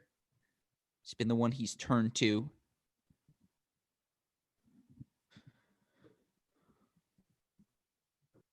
Yeah, so of course he goes out wide. Makes sense. 30-15 now, 2 points away for Hussey. Prada 4-3, so they're on serve on court 3. Again, we're going to go there next. Court 3, stream number 4. As soon as we're done here on court 6. Another ace out wide. Court 6, excuse me. As soon as we're done here on court number 4. Triple match point now for Mr. Hussey. He looks to knot this matchup at 1 apiece.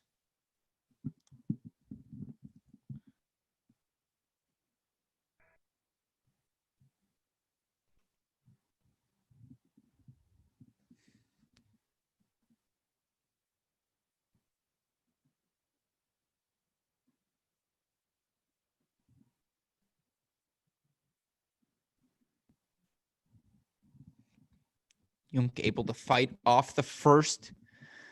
Finds that Hussey backhand.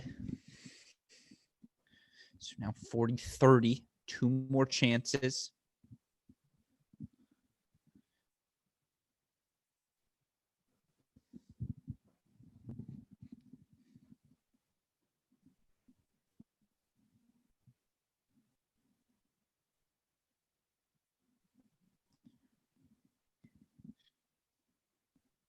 And Reynolds really getting into his match. It looked like that must have been to get to deuce. It is. Oh, and he gives Monday the okie doke, and Monday's not happy about it. Says he's going to take it in the ag court. Starts to drop the ball, then he decides, no, I want to change over to the deuce court.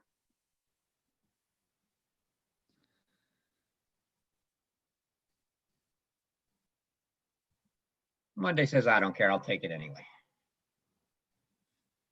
Meanwhile, Simon Junk. Are we at a deuce point here, Alex? We are at a deuce point indeed, Chris. Some decisive forehands. get us to 6-2, 5-4 deuce. Not a good stretch here for Tennessee.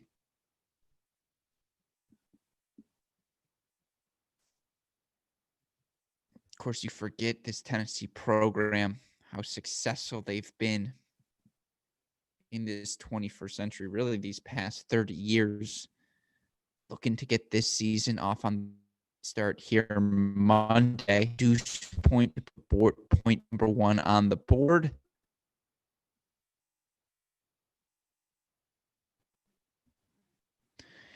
And he gets the job done. Shank forehand from Simon Junk means that it is Giles Hussey 6-2, 6-4 victory at the number 4 singles position. Now 1-all in the overall dual match. Let's go live to stream number 4, the 3 singles matchup between Prada and Slavic.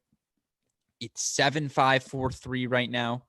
Prada of Tennessee in the lead. Shout out to you, super producer Daniel Westoff. You are on your game. Excuse me, now 4-all with Prada serving on the near side of your court. Walton getting the break back over Sand Cullen. So Little Volunteers push now. Couple of games swing their way. Obviously with Hussey and Junk done. Next up will be Hallquist and Lithin against Vindeman. You probably love that matchup if you're Tennessee head coach Chris Woodruff. That'll go on stream number 1, court 4 momentarily. They'll actually get the chance to warm up a little bit before that match starts.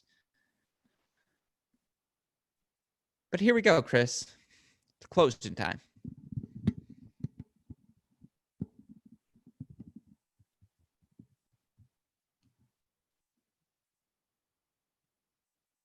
I'm not sure who's on. I'm not sure who's on the sideline here for Tennessee, but it makes me think we give a nice shout out. Assistant coach, associate head coach, I should say, James Mackay for Tennessee. Not with the team at the moment. Home expecting. His wife technically is expecting, but they are expecting. So congrats to Coach Mackay. Hope all goes well there, and hope all goes well here for you. As the son of an OB-GYN, I think I can speak for my mother when she would say, yes, the birth of your child far more important than a tennis match. Alex, be home for that. So congrats to you, Coach. Again, we're at the number 3 singles position right now. Slavic versus Prada.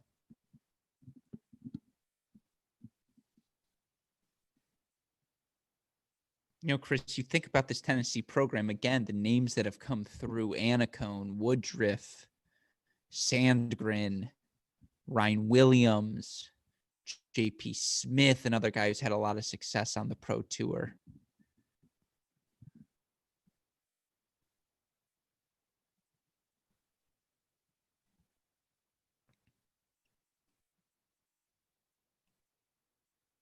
What a ball by Prada.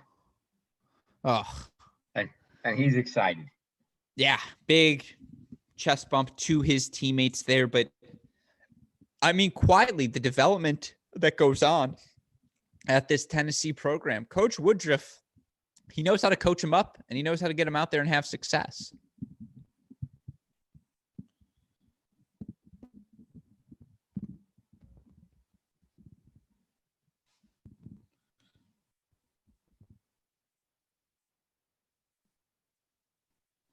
You see there, Prada with the hold now. Gets a shot to break for the match. So Try to while we get wait, that second point on the board. while we wait for that, Westoff, can we go to court 1? Stream 3, number 1, where San Cullen Walton 4-3 right now. Walton serving up break near side of your screen. Oh, excuse me, he's not serving. They're on serve. That doesn't seem right.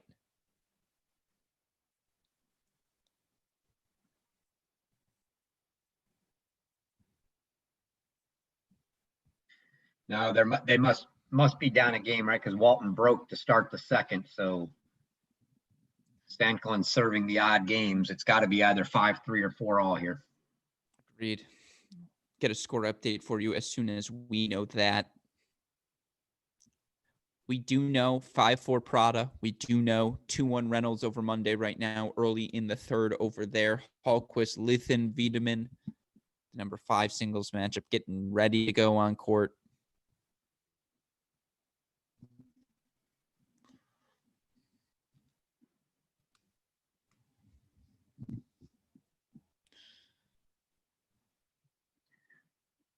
I'll do my best to keep an eye on the game score here on 3 in case it does look like Prada's going to have a shot at the break for the. I was going to say, Westhoff, we want to go back to stream 4, court 3, please, so we can watch that game unfold. I want to leave any dead time on your guys' screen. We are back indeed. First point, right? We haven't missed anything? Correct. Awesome. First point here, again, near side of your stream. It is Ole Miss's Nikola Slavic serving to stay alive here. Looks like he might be using the Prince Graphite from 1992.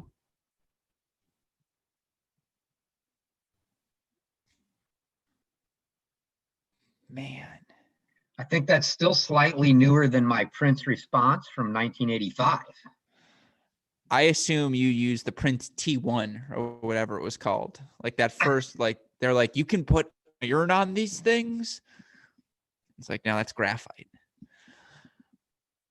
Anyways, that forehand for Prada is something else. Oh, you think the forehand's nice, Alex? He can he can hit a backhand.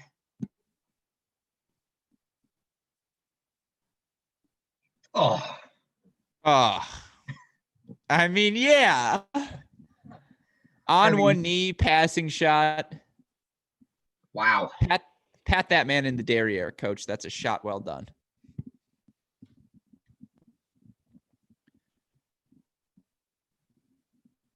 So now Love 30. He's 2 points away from point number 2.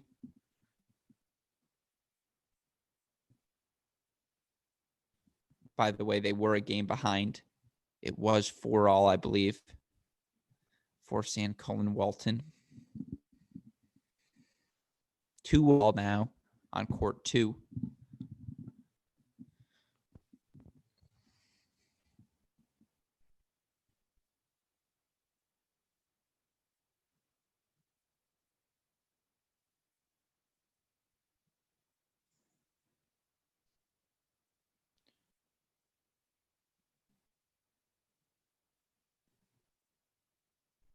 Slavic goes just long with the forehand, and now it's quadruple match point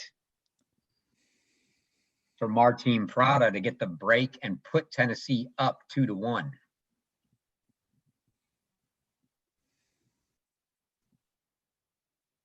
So we should probably go to stream 1 now, right now, to watch the court 5 warm up.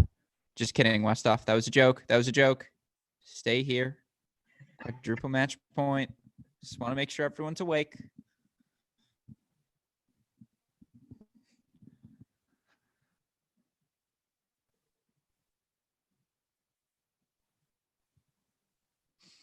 Hate to say it smells like a double.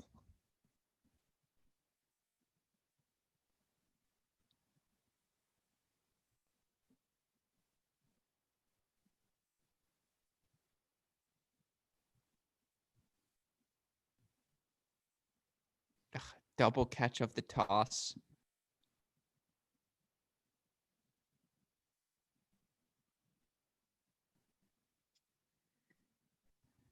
And in fact, there it is. Wait, what happened there? Oh, I thought it was. I thought that must not have been Love 40 as we thought. Because that sure looked long unless there was an overrule, but it clearly must be 1540 now then. We saw the passing shots. Yeah. I guess it is 1540. I don't know, man. Something happened there. Yeah, it's 1540. No, I know what that means. You do indeed. Yep. Backhand pass into the body. Big fist pump from coach on the sideline. And it's Tennessee now 2-1 lead in this dual match as they get a 7-5, 6-4 win from Martin Prada over Nikola Slavic. 2 two matches currently on court now. Let's go to stream 3, court number 1, to watch San Cullen and Adam Walton serve to stay alive there in that second set. He is currently down 4-5 right in, again, stream number 3, court number 1. In terms of the action, I see us jumping around here a little bit. There we go. Shout out, as always, to you, super producer Westoff. We see here again, Walton hoping to stay alive. I want to say probably 15-30, love 15 range. I'm just playing a little guessing game here.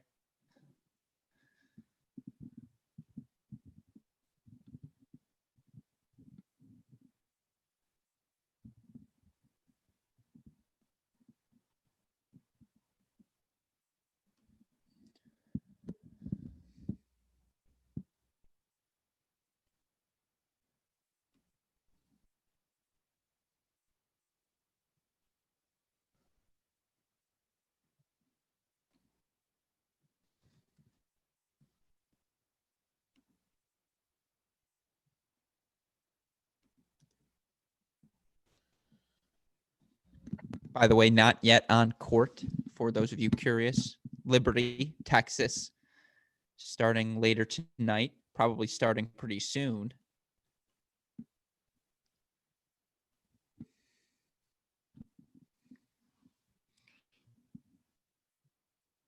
Oh, Yeah, Walton definitely going to want that ball back right there. Set it up absolutely perfectly, come to the net, a ball down to the San Cullen one-hander that he can't really do a lot with, and then just missed it. that's the one you kick yourself for if you end up getting broken here. And I'll tell you what, it does feel like there's a little momentum on the side of Tennessee. Obviously, they've won the last 2 matches off the court. Obviously, they're still up first set here at court number 1, but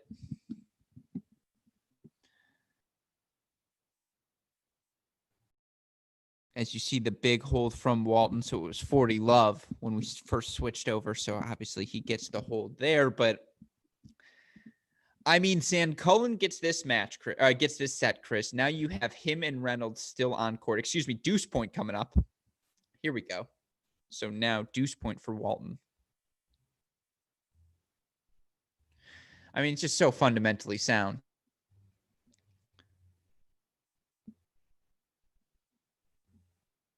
+1 forehand winner from Walton gives him the game. He holds 4-5 all here. Bonus time in set number 2. But Chris, again, to what I was saying, you get this set from San Cullen. Now you have your 2 leaders, he and Reynolds, still on court with the bottom of your lineup coming up. Now you've got yourself a fighting chance to win 3 out of the last 4 matches in that scenario when the 2 of the last 4 are your 2 leaders. I kind of like that. I mean, they got to get there first. They got to get there first. I kind of like not how we drew it up, but yeah, certainly that's a tough road. I really thought they needed that match at 3 because I think it's going to be really tough for Ole Miss to get both of these matches at 1 and 2. If they can, sure. You take a 3-2 lead into the last 2 and just need to split. But I think getting both of these matches is a tall order right now. Side note for all of you at home who are wondering about some of the women's scores. Chris, UNC today, the UNC women, preseason number 1, in my opinion, one of the 5 best women's teams in college tennis history. They have the chance to be that good. They beat Notre Dame today 4-0. How many total games did they lose? Gosh. I'll go with singles only, I assume. Singles only. I mean, you're just singles. Yeah, okay, singles only. I'll go with 11. That's a very good guess. 14. Oh. They lost 14 games. No one lost more than 3. Sometimes you're just like, what are we doing here? Finn Reynolds now up a break 4-2 serving on court 2. Interesting. Making this match here at 1 that much more important.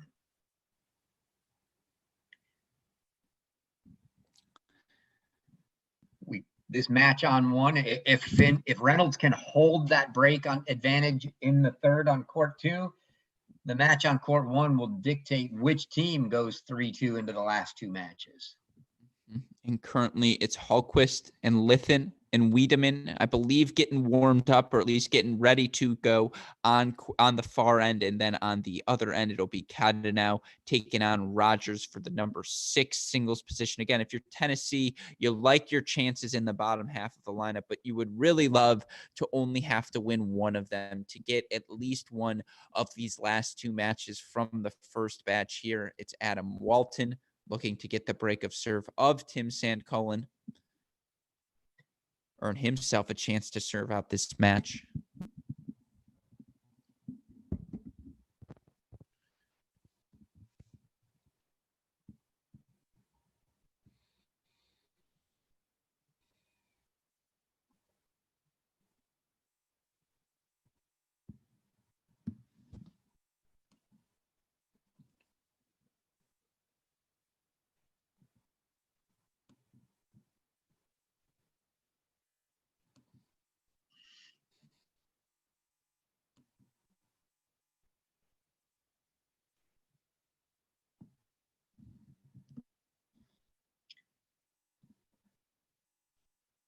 This Walton Sandcullen match just has all the earmarks of being a 6-6-6 kind of match. Reminds you of that Torpegard Christokos battle from the National Indoors all those years ago in the semifinals, where it's just like it could very well come down to this one.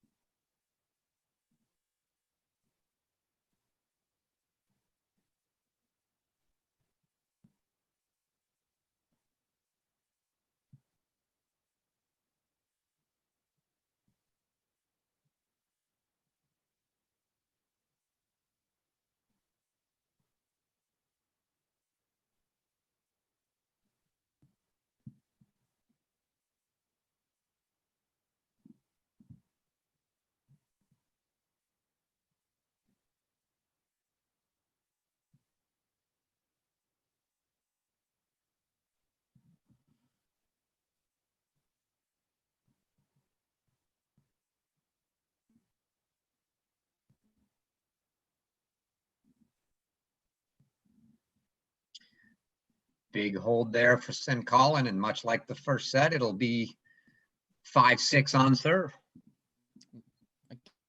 Have it any other way if you are a college tennis fan. You can see, though, and right now I believe it's got to be Ole Miss head coach scootering his way across the courts. Yeah, that's got to be Toby Hansen. It's certainly not Devin Britton. So if it's not Toby, exactly. It's a Volunteers. I do believe that's Toby. Hoping coach is leg is all right. I believe you see to your right again, some of these players warming up on court. I want to say that's the number 6 singles battle. I think they have the number 5 singles battle already underway on stream number 1. That would be 5 singles position between Wiedemann and Hallquist. Wiedemann up to an early 1-love lead in that match. So, of course, we will add that to the rotation of our coverage as well. Going to stick here through the end of this set on number 1 singles, though. It's Adam Walton serving now, was leading for a break for much of this set. Now we're back on serve, and he just escaped that 4-5 service game with a big +1 ball here. He's going to need that again as he serves down 5-6 against Ole Miss's Tim Sandcullen. Yeah, we'll keep an eye on it here. Westhoff, you might want to be ready to switch over with now Johannes Monday and Finn Reynolds. Reynolds with a 5-2 lead. Monday serving, so he needs to hold, but if we get down close, we may want to switch to catch the end of that one. That being the number 2 singles on court 2, but we'll stick right now with this match, the number 1 singles match, and we'll keep an eye on that to see if indeed Reynolds gets close to closing that match out.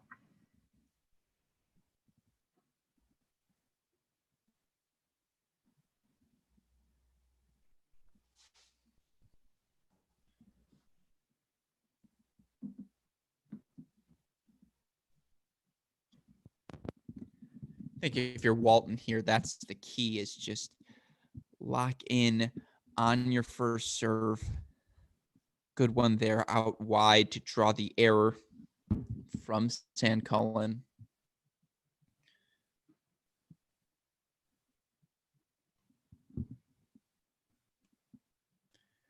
Early break leads for Texas, Chris, on number 1 and 3 doubles as their match with Liberty gets underway. Yeah, certainly going to be a really tough match for Liberty to pull the upset in. Made even tougher by the fact that they're not a super strong doubles team right now. Don't expect a lot of resistance to the Texas doubles team. Here I was thinking they'd sweep them 4-0. Yeah.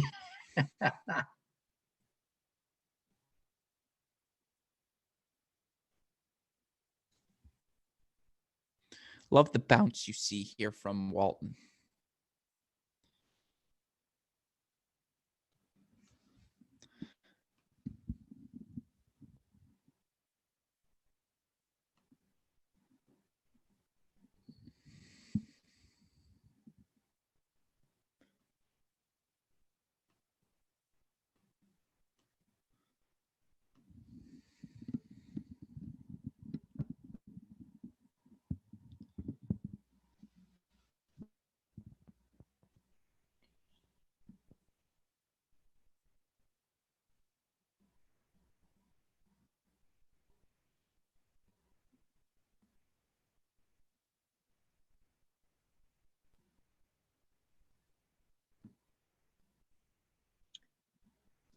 I think possibly 30 all on the Monday court there. Okay. As you see that slide a little bit long for Sancullen. And so we get a breaker here on court 1 to decide set number 2, much like we did in the first court. Westhoff, you want to switch over quickly to court 2? If he can, I believe it's match point. I think it's 30-40 if we can get to court 2. If you can, Westhoff, quickly. Court 2, see a little match point. He can indeed. We see the fist pump from Reynolds. That was the point to get 30-40. So Monday now serving down double break point.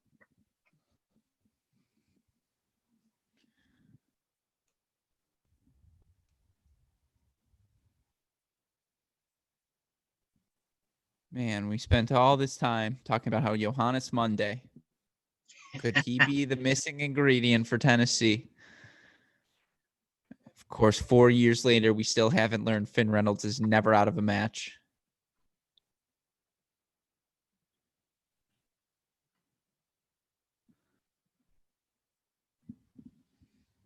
Another game point here.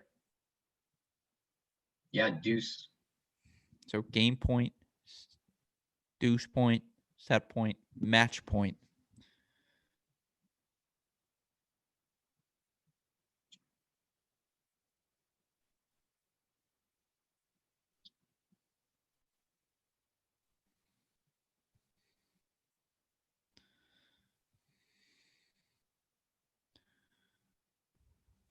Long from Reynolds, and Monday gets the hold to keep that match alive.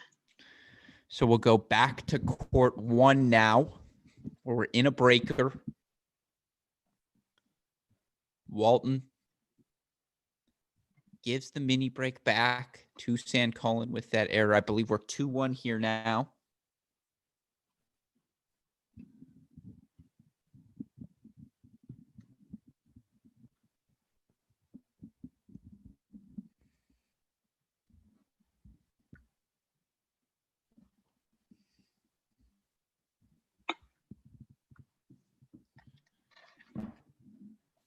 A little bit long on that return. So now 2-all. Oh, excuse me. I'm a little bit ahead of the stream. My fault.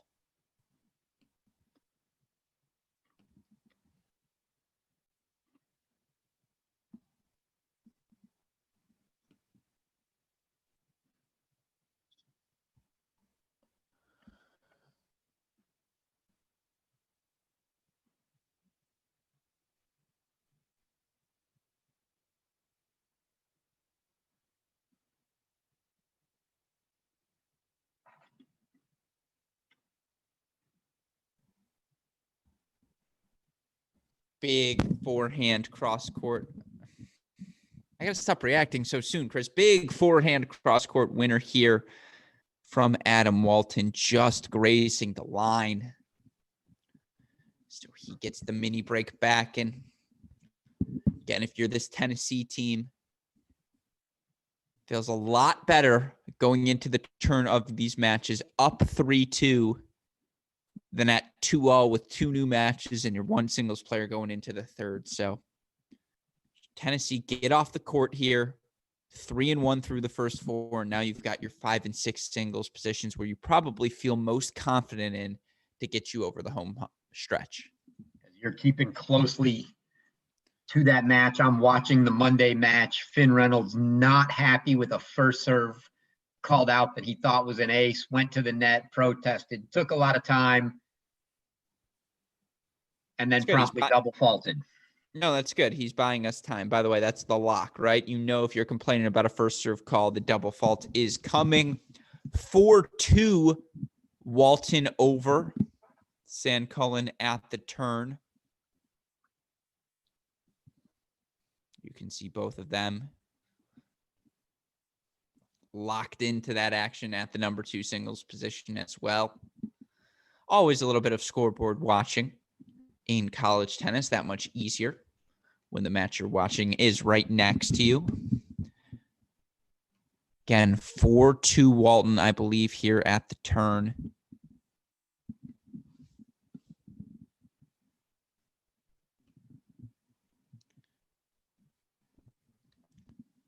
One all in Vindeman and Hallquist Lithin. So again, if you're Tennessee, you're probably hoping to get both of these matches, get a little extra rest.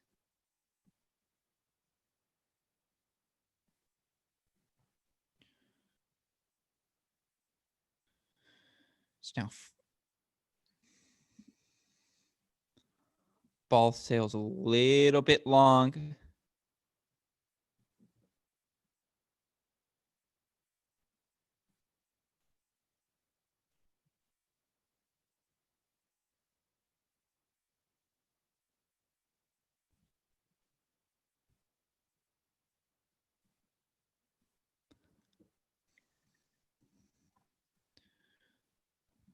Yeah, it's all Walton at this point, folks. Bunch of match points here.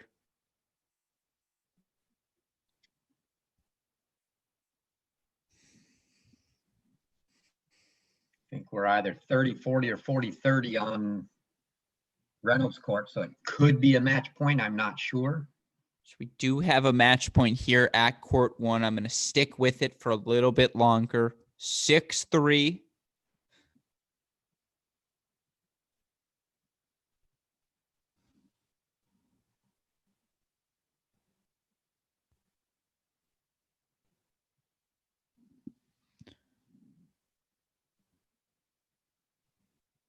Well, it certainly wasn't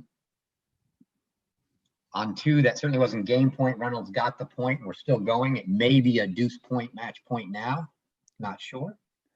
Well, that's beautiful because super producer Daniel Westoff go to court 2 as we see Walton 6-6 over San Cullen. A lot of respect between those two at the handshake.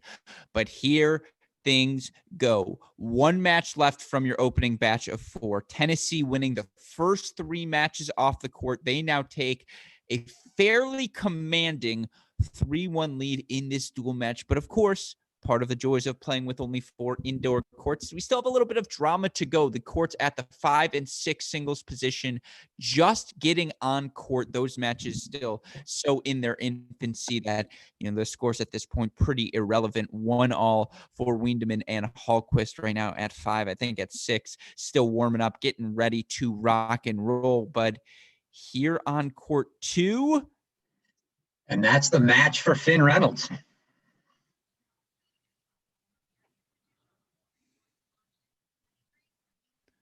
So Ole Miss manages to get that point on the board, the one that we thought they needed.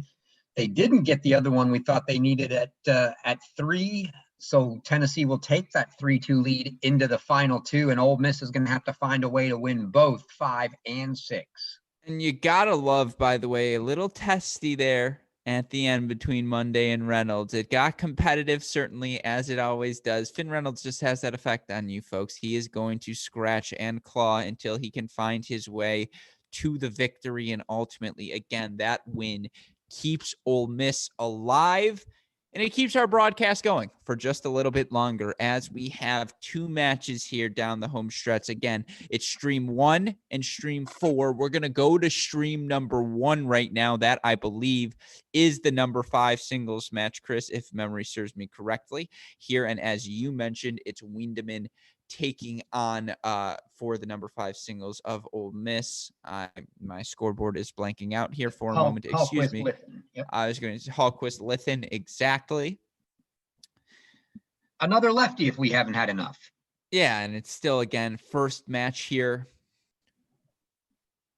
First set here for you as well.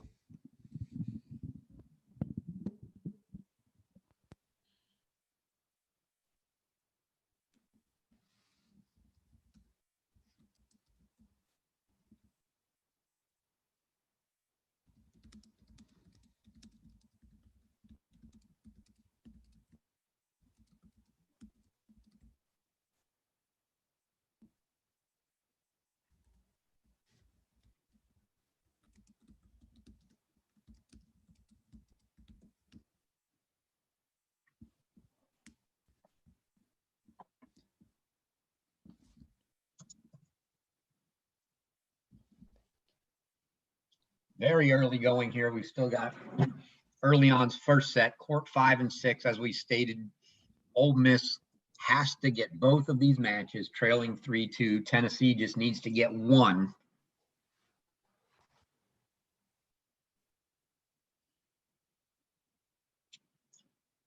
If you're Tennessee and a guy like Luka Wiedemann, you really have to like your chances with him coming up clutch in matches like that conference semifinal we mentioned against Florida at Florida and Andy Andrade in 2019. Certainly feel real comfortable with him at 5. And then obviously at 6, they had their choice of a lot of different guys, end up playing Andrew Rogers, something I've seen them do quite a bit. Rogers very solid, and the guy they like to put in there must have been something either they liked out of Rogers or the matchup they saw coming against Jacob Cadenow.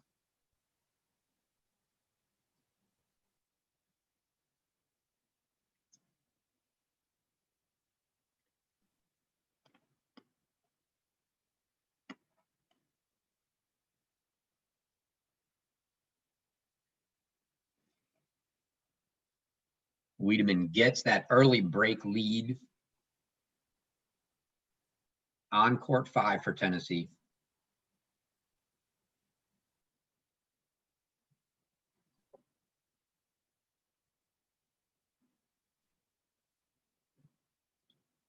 Certainly, if you're Ole Miss, knowing that you need both of these matches, you would definitely, if at all possible, like to avoid dropping a quick first set here.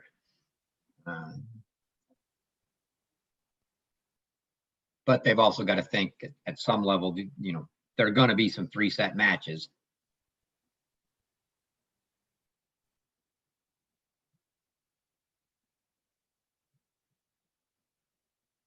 Lipton's got a nice little pop on that forehand.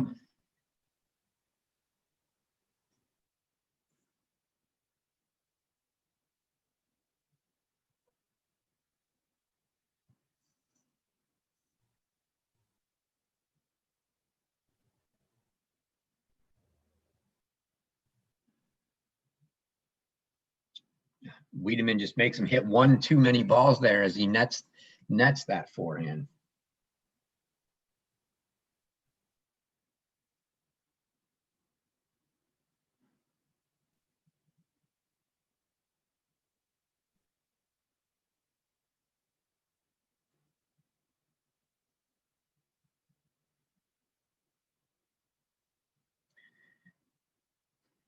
Big point here for Lithin just to try to stay only one break down. Oh, and he sprays that forehand just a little wide. Wiedemann will go up double break 4-1. And you see Coach Toby Hansen making his way over to talk to Lippin. Going to have to figure something out to turn this one around.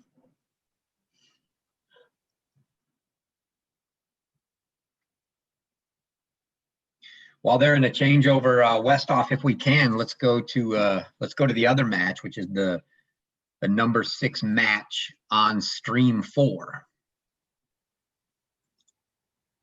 And he's quick. Here we see Cadnow serving for Ole Miss.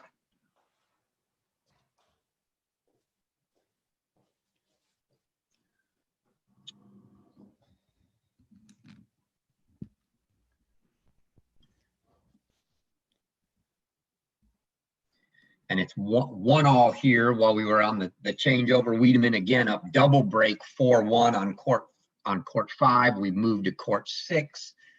Andrew Rogers for Tennessee, Jacob Cadnow for Ole Miss.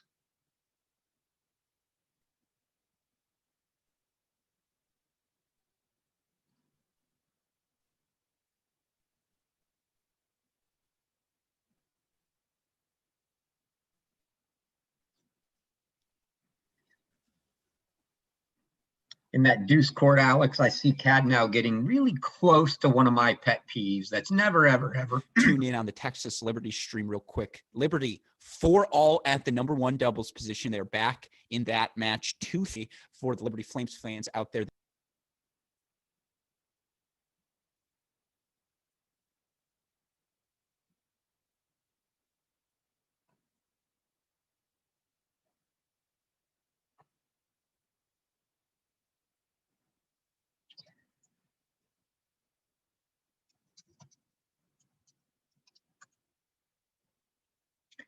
I think we may have lost Mr. Gruskin. Hopefully everybody else is still there.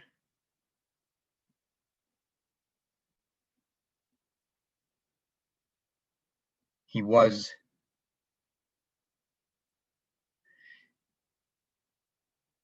giving a quick shout to that Liberty Texas score. Liberty from early deficits has clawed back to 4-all on court 1, 3-all on court 2, fighting in that doubles match against Texas.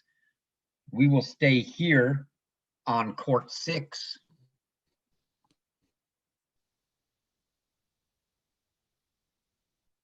With Cadnow and Rogers.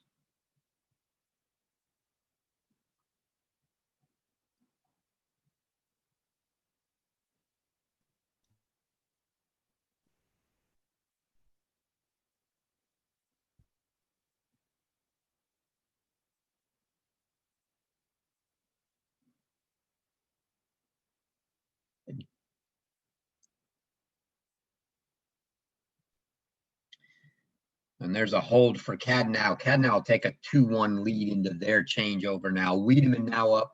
He held. He's up 5-1. Liffin serving to hold over there. We'll stay here on the changeover as I think super producer Westhoff is trying to help get Alex back up.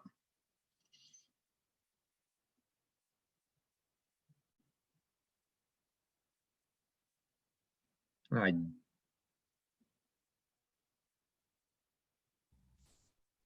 do believe that Alex is making it back in with us now. Can you hear me? I can. You're back. I just, anytime I try to talk positively about something you like, the internet gods just are like, don't you dare. Don't do that for a second. And as you said it, it went 4-all and 3-all on the first 2 courts there.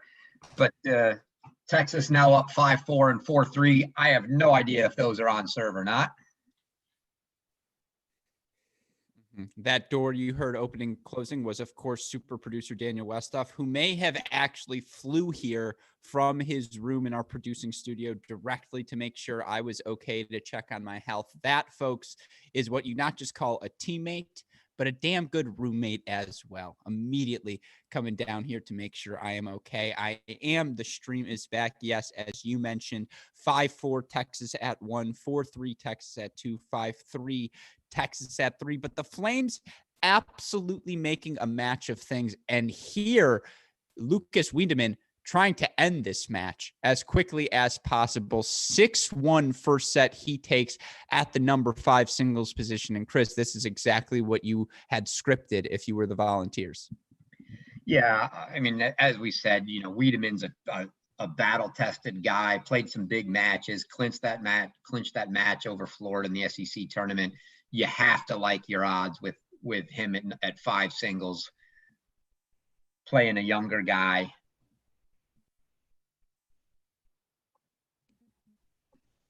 So then while we have a bit of downtime here, let's talk a little bit about the matches we're going to see tomorrow morning. And let's start, Chris, with the coup de grace, the piece de resistance, perhaps the match of the weekend for us here at Cracked Racquets. And yes, that's because we have familial ties to the event. Now, some of you may be wondering, if I'm getting the Cracked Racquets college tennis team, where's the third member of our holy trinity? That's a fantastic question. A, anytime we do anything on video, sometimes he's afraid to show his face. But B, he is traveling to Ann Arbor right now because my friend, our friend, your favorite writer, Matt the Crack Stakoyak, going to be live in Ann Arbor to watch his brother Nick and the Baylor Bears take on my University of Michigan Wolverines, Chris, in what should be a phenomenal matchup between two teams that unanimously, between the ITA preseason poll, between our Cracked Racquets poll, between the coaches poll,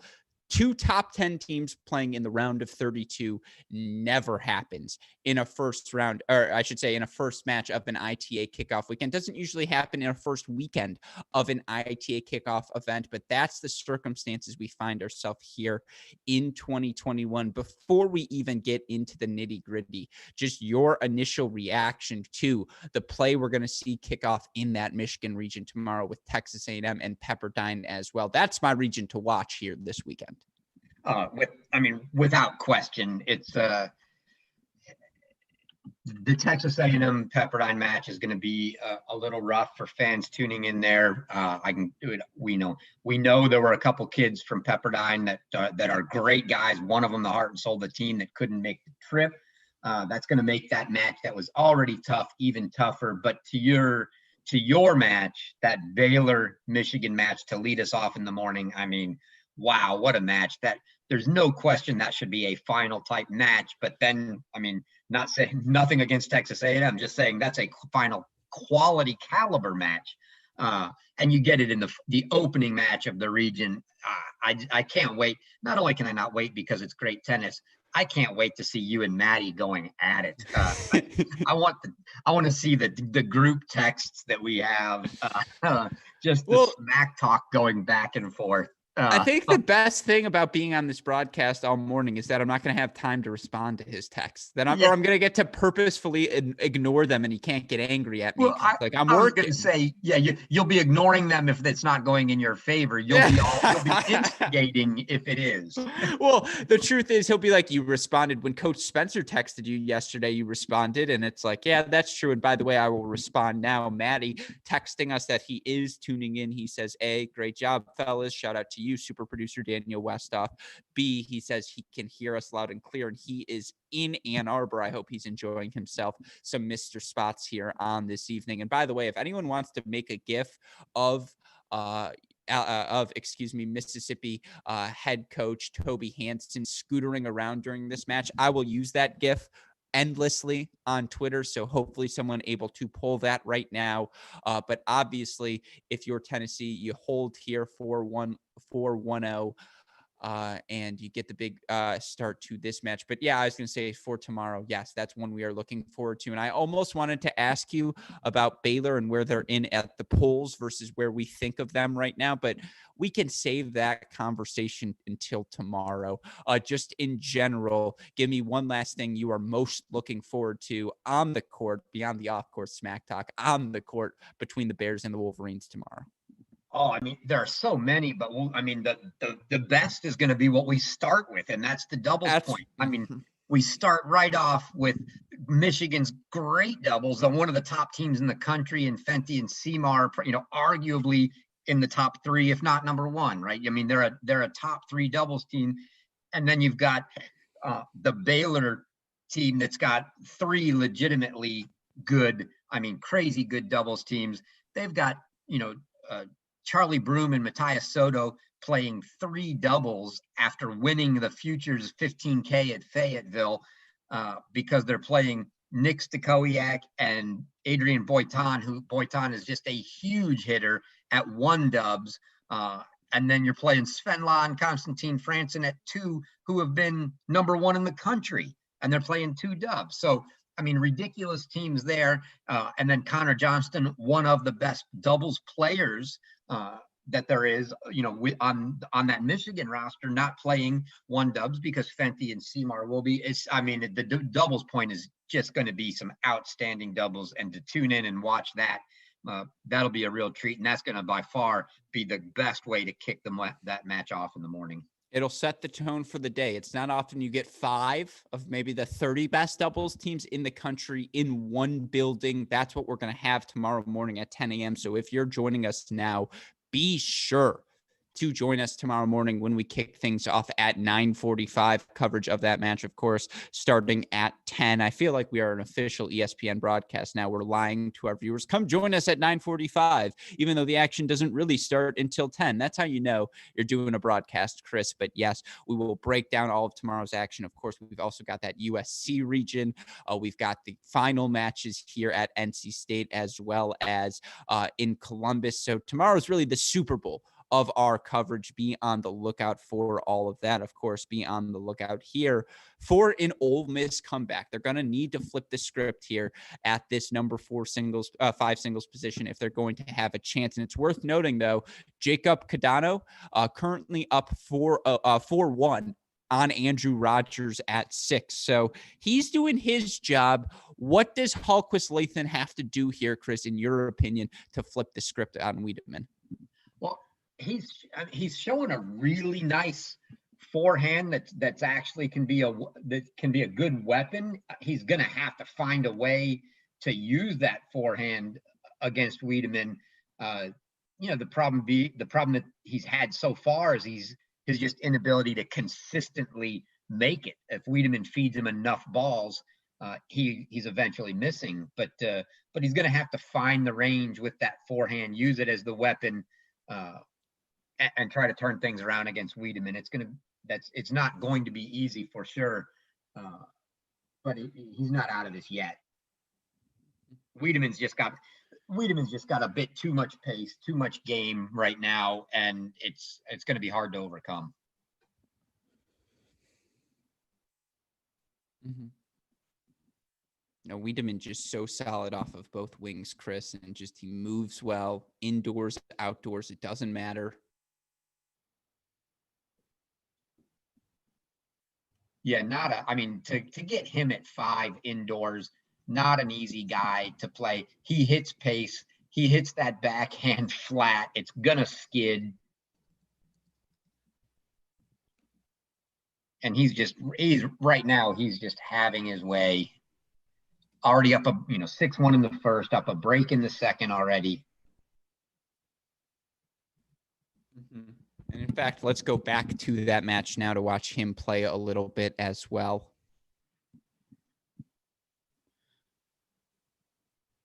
You see right there, you see him rip that cross court forehand winner. No, and you see the Tennessee team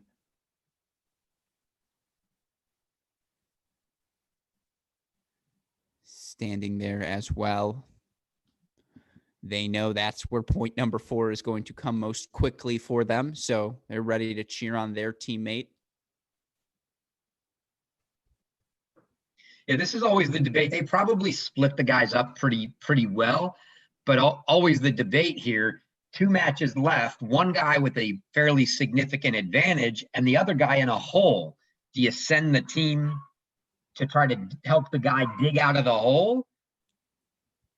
Or do you send him to the guy with the advantage and try to get it closed out? Or do you split them up? They're not going to send everybody to one place, but I think you kind of want to have the most noise on the court with the guy in the hole. Try to get him to dig back out. Yeah. I mean, it's 4 indoor courts. They're all pretty close to each other. Yeah, they're just turning from one side to the other. Except for Coach, who's scooting. Yeah, I don't know if you know this, but Coach Spencer had to put in a 15-mile-per-hour speed limit within the building. Coach is getting a little out of control this morning. But now here, Wiedemann looking to extend his lead.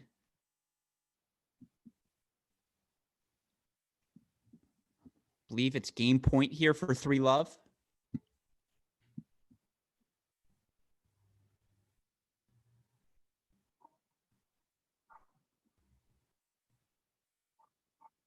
And there it is. Wiedemann takes the game.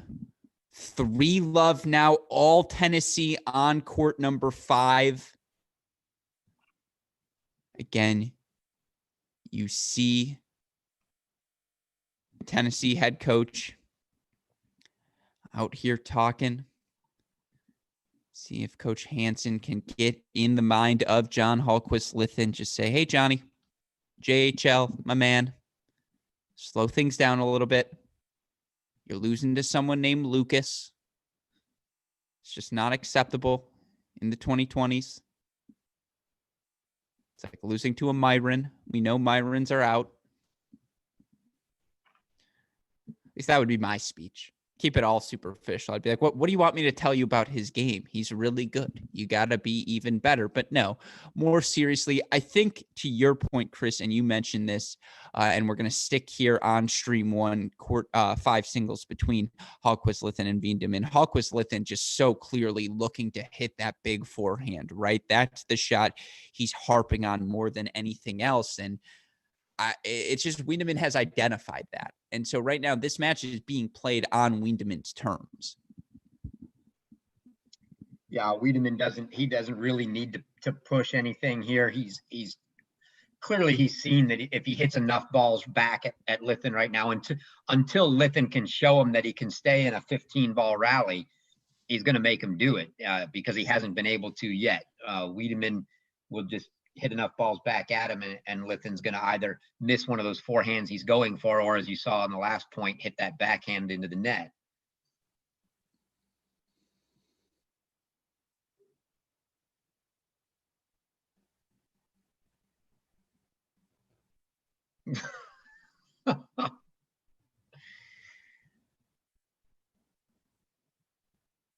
Case in point here, just Wiedemann's going to just keep hitting balls at him, make him hit one more ball.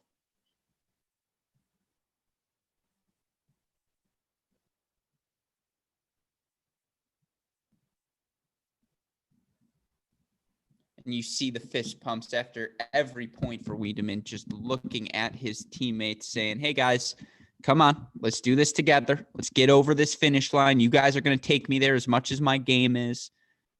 That's college tennis in a nutshell, Chris, that camaraderie. Yeah, that's the exciting part. Mm-hmm. Great down the line forehand there. Yeah, Lithen, he's showing those flashes, right? He's got that forehand. Clearly, when he hits that forehand can be a weapon. But you're not going to win every point on the forehand. So he's got to figure out how to stay in the rallies long enough to get the point where he can actually use it, and it's not premature, and he's not pushing too much to try to use it. And that's the tough spot for him right now. Wiedemann's just a little too solid and won't let him get there. Will you do me a favor quickly, Chris?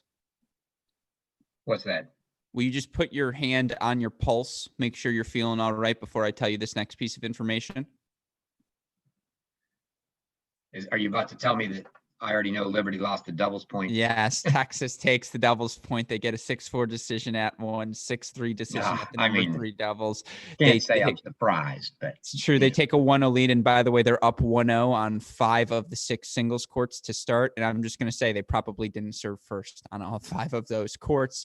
Obviously, the reason we follow that so closely, for those of you who don't know, Liberty assistant head coach Trevor Fauché, family to us here at Cracked Racquets. My cousin, Chris's actual nephew, but obviously via podcast, he and I are related as well. And so that is something we will continue to monitor, of course. But here, We're going to stick on this court because it does look like it's going to come down to will John Hallquist-Lithen be able to flip the script at all against Luca Wiedemann. I kept calling him Lucas. In my head, he's Lucas. In reality, he's a Luca Wiedemann. I believe Wiedemann just got the break, correct?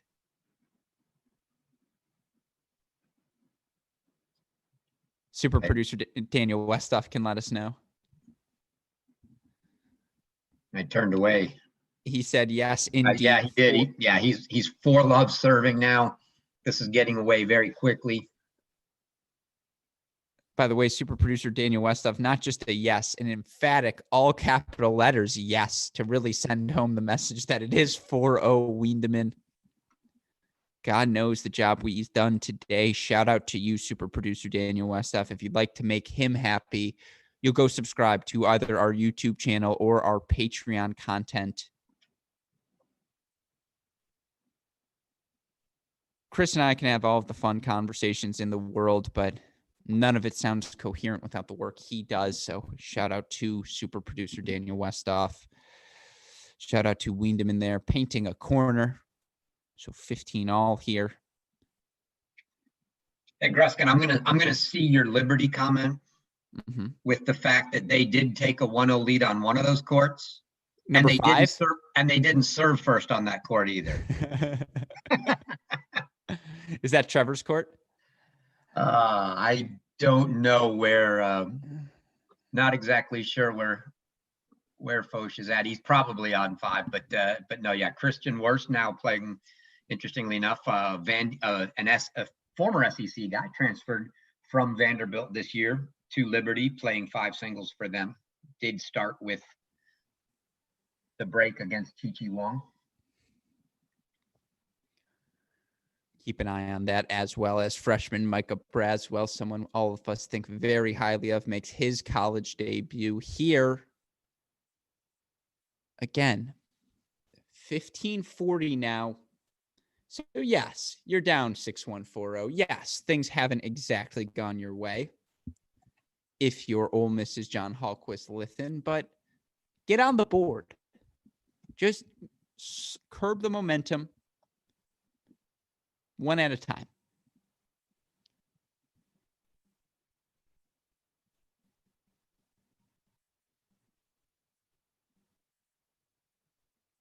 And it's actually very interesting, Chris. You see there on that break point, the way Hallquist-Lithen slows things down, just kind of grinded to that backhand side for Wiedemann, drew the error as Wiedemann tried to press a little bit. But guess what? 4-1 now. And it's not momentum on the side of the Rebels, but one game for Hallquist-Lithen under the belt. 6-1 set at number 6 singles for the Rebels as well. Conda now taking out Rogers. I'd say the prediction meter has this about 90-10 going the way of Tennessee, but I don't know. When you look at this Ole Miss performance today, and not to say they're going to lose this match, but tomorrow morning they'll take on Alabama, or the loser of this will take on Alabama. What have your thoughts been on this Ole Miss team? Because we know how you feel about Tennessee, but compared to the Crimson Tide.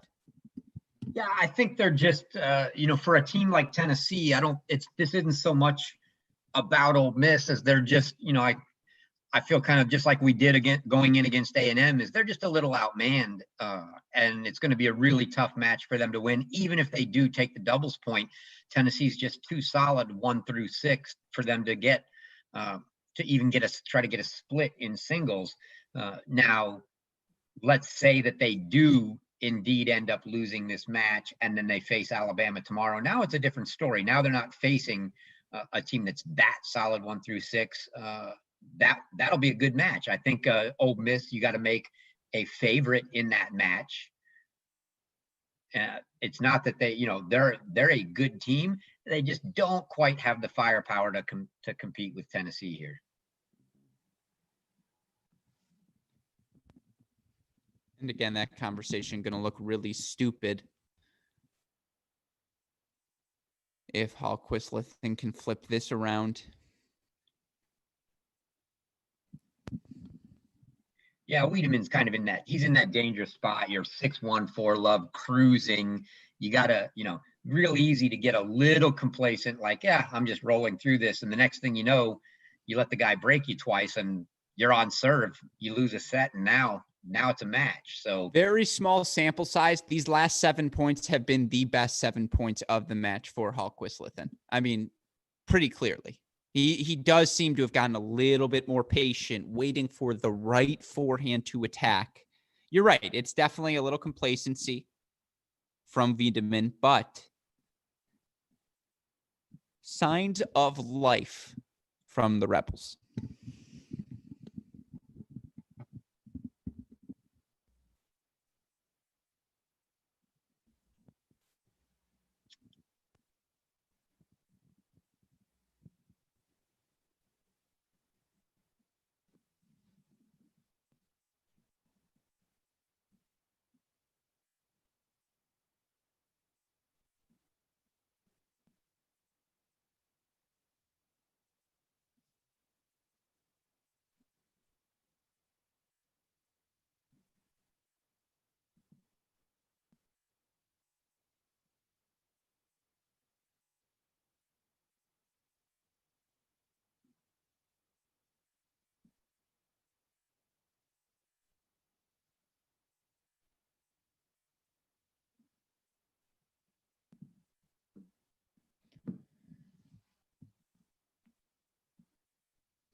I was going to make a joke. I was going to say, what finishes first, Chris? This match or the Liberty, Texas match? oh, that's so cold. That's so mean.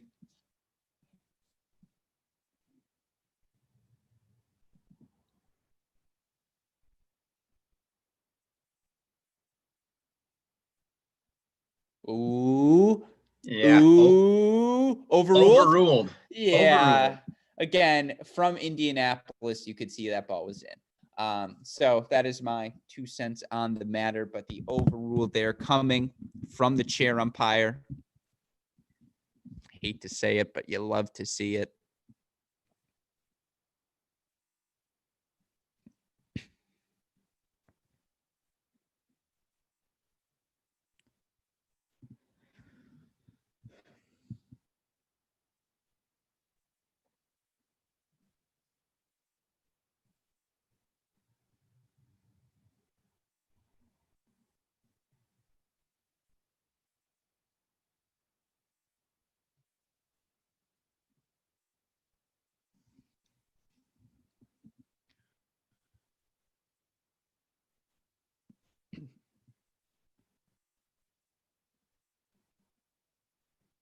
Big point here for Liffin. Oh, Little bit wide, and Wiedemann goes to the teammates, gets the high five. He takes a commanding 5-1 lead now and will serve to send Tennessee to the round of 16. Again, Alex Gruskin, Chris Halioris here on our call for our Cracked Racquets Red Zone coverage of this ITA 2021 kickoff weekend. We will be back tomorrow starting at 9:45 to preview our coverage on the day. Some really fun matches in Michigan. It's going to be the Wolverines and the Baylor Bears starting things off at 10. They're going to be followed by the Texas A&M Aggies taking on the only undefeated team of the 2020 season, Pepperdine. Of course, we'll be back here in Raleigh tomorrow as well to watch potentially Ole Miss take on Alabama in the consolation. Then Tennessee going to take on host NC State to advance to the quarterfinals in Champaign. We've also got action in Columbus on the day. We've got our consolation match, Iowa versus Middle Tennessee. That should be a fun one at night. And then, of course, a match usually worthy of an ITA final, Ohio State taking on the University of Virginia.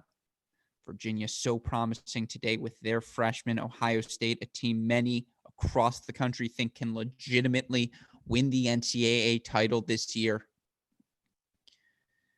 Then, of course, we kick off play on the West Coast. USC taking on UNLV, UCLA taking on Cal.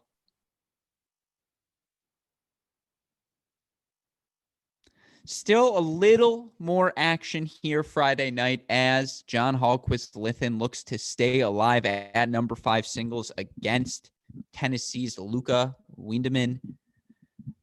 Ole Miss able to take tiebreakers at 1 and 3 doubles to earn the doubles point. It was 4 first sets for Tennessee, but we saw some serious fight out of Ole Miss. They end up flipping the script, coming back, earning a victory at number 2 singles in 3 sets from Finn Reynolds. And if Wiedemann manages, and he does manage to close out, I think we should do a little quick recap for everybody, Alex, for before we sign off for the evening on what we've got coming tomorrow, just so everybody knows. Oh, we will. We will get there, Chris. Believe me. I got to see this clinched from my end. There it is. Wiedemann sending his team to the round of 16. It's the round of 16 here on kickoff weekend, and they will take on NC State after they defeat Ole Miss 4-2 here to advance. Again, Texas taking on Liberty right now as well. You can go watch that on the Texas stream, which you can find on their website. But tomorrow, we see advancing Ohio State going to take on Virginia in a round of 16 match to advance to Champaign. And here in Raleigh, it's going to be NC State, Tennessee. Let's start there quickly, Chris. Quick preview of what's ahead. Your thoughts on NC State, Tennessee tomorrow. Yeah, I mean, this is the match we wanted to see because between you, me, and Maddie, we all picked one of those two teams. I took Tennessee. You both took NC State. I think classic matchup. You got to favor. I mean, even with what happened today, Tennessee dropped their dubs today. NC State wins. You got to favor NC State in the doubles point. You've always got to like Lexi at 1, and I fully expect that to be the case potentially tomorrow. Even I think NC State can get out to that 2-0 lead. It won't be quite so easy for Lexi tomorrow, I don't think. But even if I give them the 2-0 lead, it's going to be tough with the depth on that Tennessee team. I took Tennessee in a 4-3 type match. You guys took NC State. That'll be a great match. Another close one, as will I think that consolation match with Alabama and Ole Miss. I agree with you there. It's going to be a really fun battle. We look forward to watching that unfold. We will give predictions tomorrow morning before the matches. That was a good overview. Now let's go to Columbus. Again, Iowa going to take on Middle Tennessee in the consolation, but that round of 16 match, normally you would view that as a championship quality match here at the National Indoors. Virginia versus Ohio State, the young Virginia team.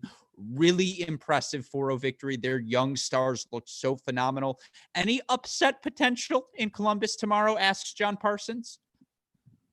Yeah, you can't say there's not, just because when you're playing so many young guys, they could jump up and surprise you. You really don't know what you're looking at. I mean, it's a match where, yes, we've all raved about Cannon Kingsley, but we also know what Carl Soderlund can do if we see the real Carl Soderlund.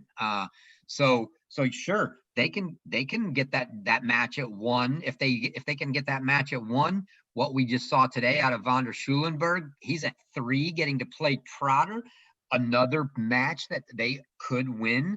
And if those happen, yeah, it starts to get really interesting. Clearly, Ohio State the favorite, but upset potential, sure. You know, not a huge one, but in the 15 to 20% range, sure. No, when you can see a pathway to 4 points, there's upset potential. And no Robbie Cash for the Buckeyes today absolutely mattered. And if they have him back tomorrow, that will be big for them. But you could see a world where Virginia sneaks out a doubles point, and then Soderlund at 1, Von der Schulenberg at 3, and then Gianni Ross at 6 over Boulay, who lost his first set today, or over a Cash. That recipe is out there. So certainly that will be a fun one tomorrow. And then again, we talked about it a little bit earlier. We will have play kicking off for Michigan and USC. We will be back tomorrow morning, 9:45, before the matches begin, to preview all the action. And by the way, one other comment came from John Parsons. He said Baylor, Michigan's too early for us West Coasters. No, it's not.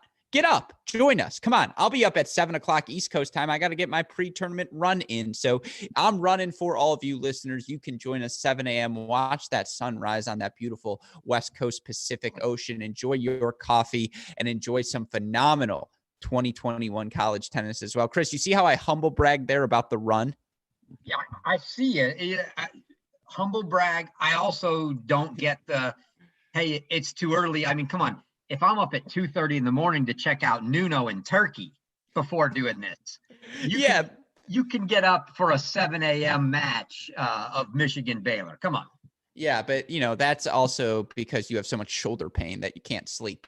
Yeah. So that's a completely other story that we can talk about more tomorrow as well. We got one more from Ram Sammy. Are you sure your name's not Sam Rammy and you're trying to lie to us? But from Ram Sammy, he asks, Florida versus Texas, who you guys taking? Now, Texas still has to get over Liberty, but we'll end on this note because that's another match we should get to see tomorrow. That should be really exciting.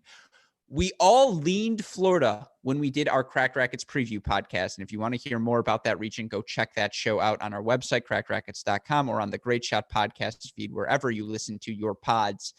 But given what we've seen from Florida through their first two matches, is it upset alert for the Gators? Why? Again, much like the Ohio State-Virginia match, it's possible. Am I going to pick it? No chance. But absolutely, that's possible.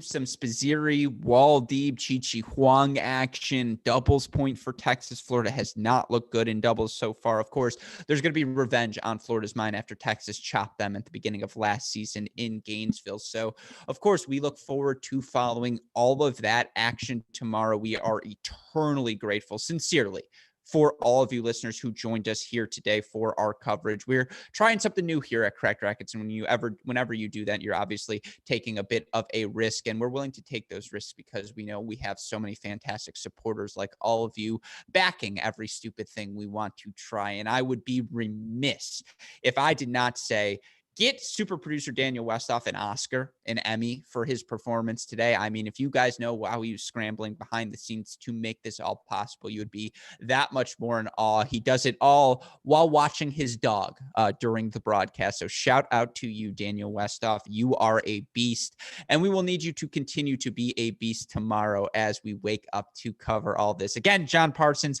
I expect to see you commenting on the stream. I expect to see all of you back with us tomorrow morning as we kick off our coverage, 9:45 a.m. back here on our Cracked Racquets YouTube channel. Chris, I'll give you the final thoughts before I wrap things up. Your recap of day one of this kickoff weekend. Hey, I mean, we got exactly what we were expecting. Two really good matches at NC State, matches we thought would be a little to the favorites at Ohio State. And the biggest thing is, hey, we get to get another site coming up online tomorrow. It's going to be a lot of fun and a longer day because of the West Coast matches and the later matches at Ohio State because of the women playing early. So yeah, you've got from 10 a.m. Eastern until probably 9 or 10 p.m. There'll be good quality matches going all day long. So definitely, looking forward to it. Everyone, get your fluids in, get some stretching done. If you're someone who needs some calisthenics, maybe you need to get a run in, do all of that, because again, we expect to see all of you back with us here tomorrow. I have to give one more shout out. All the schools, all the players, of course, everyone at the ITA. Thank you for all that you do in making this college tennis season possible. But with that in mind, for my wonderful co-host, Chris Hallioris, our super producer, Daniel Westoff, and all of us here at Cracked Racquets, I am your host, Alex Gruskin. You have been watching our Cracked Racquets Redzone coverage of the 2021 ITA Kickoff weekend. We hope we will see you all tomorrow. Thanks. Take care.